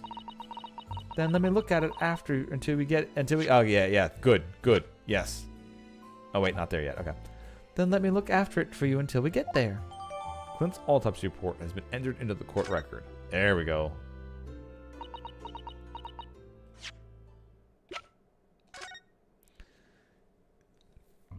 Coroner, Dr. John H. Wilson. Victim, name Clint Van Zeeks, age 33. Time of death, 31st of May, between 9 p.m. and midnight. Observations. Death from a single stab wound to the heart. Other superficial external wounds indicative of a duel. Additional notes. Recent scarlet ink stains visible on the little and ring fingers of the right hand, but no document and corresponding ink was found. All right, so he had in fact written something at some point. Autopsy findings. Vital evidence recovered from the victim's stomach during autopsy. Credit to Inspector Gregson for petitioning so doggedly for the autopsy procedure. No internal trauma noted anywhere on the body. All right, well, what was the vital evidence recovered from the stomach? No, was it the thing he was writing? Did he eat the note? No internal trauma noted anywhere in the body.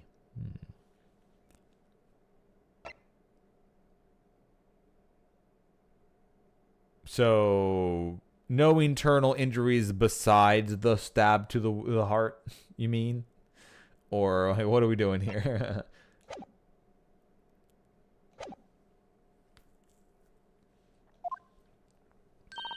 I must go and water my herbs, I think. I'll see you all later. Poor little Iris. She must be feeling awful. I know Mr. Sholmes is here for her, but still. Ah. How? Is the handwriting... Oh, or that's the other... or that could be even the more interesting thing. The handwriting is her father's handwriting. And it's actually Iris's half-sister. What's the meaning of this, Mr. Sholmes? Mr. Sholmes. Oh, dear me. So, you've noticed, I see. But that would mean... What on earth's the matter, Mr. Sato? You've turned as white as a sheet. It's this autopsy report, Mr. Naruhodo. The one from 10 years ago. The writing isn't Dr. Wilson's at all. Huh? What do you mean? How could you possibly know that? Because I know this writing very well. This writing is my father's. Okay, all right. I got there. I got there on the second try. I needed a little more poke for me to realize it. Whatchamacallit's father wasn't in the autopsy stuff. He wasn't in the medical science, but her father was. So I jumped to the wrong conclusion on that one. What? Professor Mikitoba's? Indeed, that's true. And now you know. My dear fellows? No. I don't know anything. What on earth does this mean, Mr. Sholmes? Because the idea that's slowly forming in my mind, it's just too extraordinary to believe. Also made a great impact on their society. Okay, I'm gonna break kayfabe on this one for a little bit. That's so far been my favorite fucking joke, to just literally say that anytime his name is mentioned and just never explain it. I've ruined it now, but kayfabe back on. So it's just too extraordinary to believe. Please, you have to explain.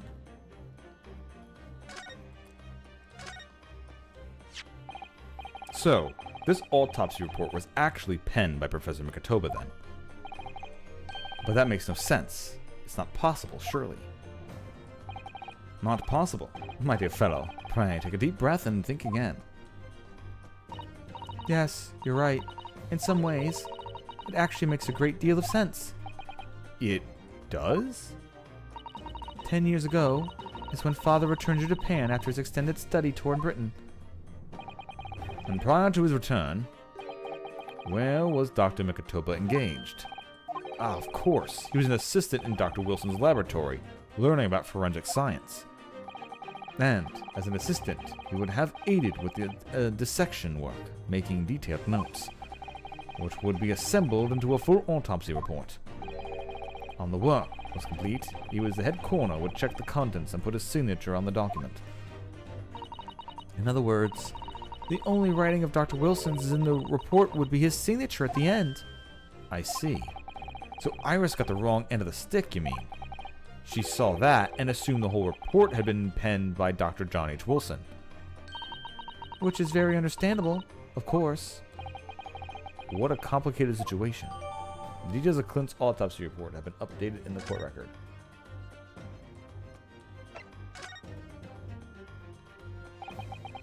thinking about it, most of what we know about you, Mr. Sholmes, comes from the published stories of your exploits. Yes, the adventures of Herlock Sholmes, written by Iris. And we really have no way of knowing what's fact and what's fiction. Most troubling for you, my dear fellow, I'm sure. So, what about the supposed partner of yours? Did he really exist? Ah, you've come straight to the point, I see. And please, come straight to the answer. I believe Iris explained it in one of her installments. He was a trusted comrade, and the only person I could truly have called a friend. And did this partner of yours truly make a record of all your cases?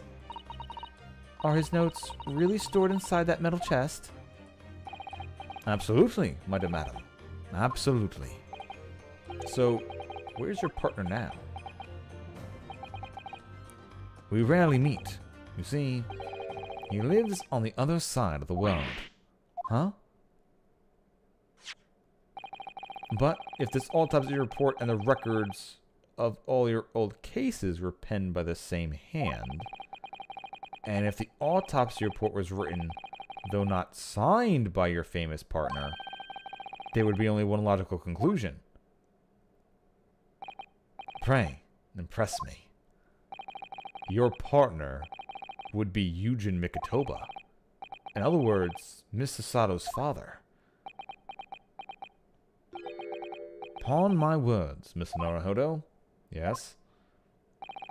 You are coming along wonderfully. You have hit upon the method at last. You have finally grasped the art of deduction. You mean to say... Allow me to introduce you to my great friend and partner, Mikotoba. Professor Mikotoba?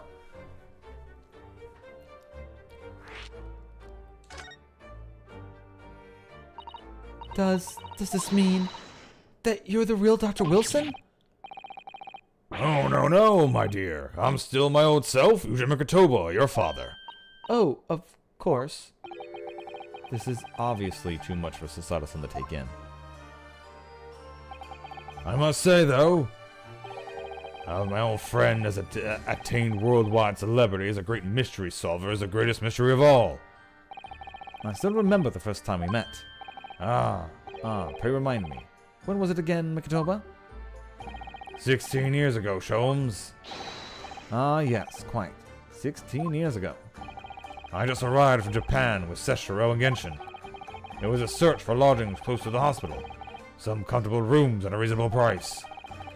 The rents are devilishly high at that particular area. That's right, so I decided I needed someone to share lodgings with at the expense, and was fortunate enough to be introduced to Sholmes, who found himself in a similar situation. I was a callow fellow back then, a mere shadow of the great detective as you see before you now. I was working at the hospital's chemical laboratory at the time, indulging my curiosities for a little gain. And the situation of our cohabitation led to us pursuing cases together, you see. Hard to believe. It was a mere 6 years ago. We had a great many adventures. But in the last year of Mikotoba's stay in Britain, that most infamous of cases presented itself. The case in which you've become rather familiar with yourselves. The Professor killings. After the trial, Seshiro and I were summoned back home. Hardly surprising, given the circumstances. So, there you have it. And as you know, all the details recorded by my trusty chronicler remain in that metal chest. This is just amazing. Professor Mikotoba really is Sholmes' famous partner?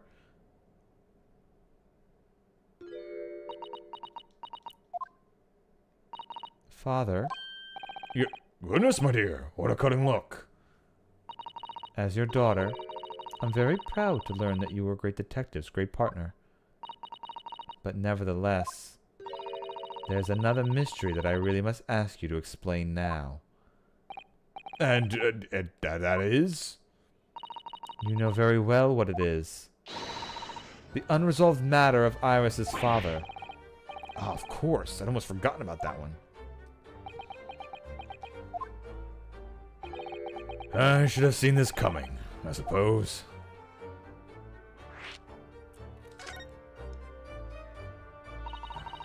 Iris told us that the notes about the great detective's adventures are all in the metal chest, were written by her father. Isn't that correct, Mr. Sholmes? That is indeed what I told young Iris. But you're Mr. Sholmes' partner, father, and you wrote all those case notes. Then Iris's father must be you. Ah! However, Sholmes... Alright, now... This could just be another red herring. This could be the truth. Or... He did say he does like to lie as a great detective, so he might have lied saying that was her father's, did the notes, but we'll see. Upon my words, Mr. Sato, you are coming along wonderfully as well. You too have hit upon the method at last. You will finally grasp the art of deduction. What? What you've always told me, father, is that my mother died when I was born 16 years ago, and you left me in grandmother's care whilst you embarked on your study of Tor Britain. And I've always accepted that. But all of this about Iris... Oh, there it is. Sato-sen's ice cold stare. Now, hold on a minute. That was very complicated. I mean, it really not what you think. Then perhaps you'd like to explain exactly what it is. There it is. Now the eyes goes from stone cold to red hot. Just before she... No, really, you've got the wrong end of the stick. Sholmes, please stop lying to them. You say something, man. And that's quite enough, my fiery fellows. Mr. Sholmes, when did he get all dressed up? Whilst I don't like to interrupt this exciting exploration of the past, Mikotoba and I have an urgent matter that requires a short excursion. Yeah, Sasato should be throwing them both right now. But it's very late, Mr. Sholmes. Where must you go? Why, my dear madam, is that not obvious? My partner and I must pursue our natural enemies. Paying the rent. So get your coat, Mikotoba. The game is afoot. But, Sholmes, they must give Sasato a full explanation, I think. Later, my dear fellow, later. Our carriage awaits downstairs already. You haven't changed one iota, have you? I mean, really. I visit the home after 10 long years, and when I open that chest as fit of nostalgia, I quite inexplicably pass out. And as if that wasn't enough, when I eventually regain consciousness, I'm plunged straight into all this. Father, please, go with Mr. Sholmes now. What? I've no doubt that whatever happened, you were acting in everyone's best interests. I trust you, completely. Sasato? And sending the great detective and his great partner off on renewed adventures together is more than I could have hoped for in my wildest dreams.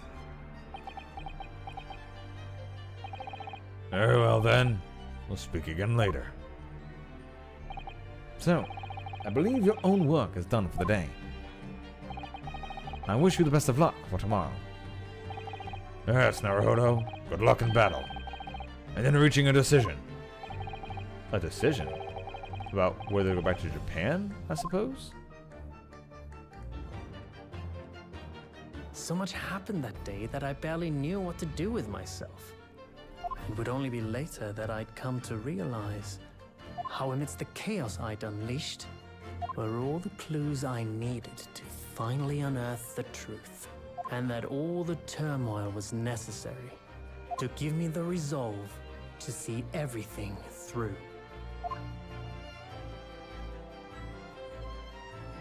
Okay. Oh, wait, what do you mean end? Oh, is this like separated into its own case? Huh. Is this not a continued? This is like literally a... Yeah, alright, we're actually starting the case 5. Shit, okay. I thought we were going to have a whole nother case after this. Yeah, it really was a hot and heavy truth reveals, goddamn. Title more accurate than I intended. All right. Well, yeah, I will be back tomorrow during the day. In fact, I also have, assumably, be off on Saturday as well and not have anything to do. So I'll probably also stream this tomorrow and Saturday. Yeah, we're going to keep continuing. I don't know if I'll finish it by that time, but we'll see. That might be like a good 7-8 hours that I might be able to put in. I might be able to finish it. Don't know. But damn, yeah, okay. What I was expecting is that the trial would continue after this. We would wrap up that what's his name isn't it, and then start going into an even bigger one tomorrow. It's a day stream tomorrow. Yeah, it won't be my normal time at this point is currently day streams. I didn't do any streams at my normal. Actually, no. I guess the other Tuesday was at 7 p.m. one. But yeah, so during the day streams tend to be in my now like my normal times. But yeah. So yeah, I'll be back tomorrow during the day again, and I will continue starting the last chapter here. Damn. All right. Anyway, thank you all for watching. I'm starving actually, and I'm gonna get some food. Okay, we're just going to back out here. We're in the last chapter indeed. So good night, everybody, and I'll see you all tomorrow for the last case of the Great Ace Attorney Chronicles.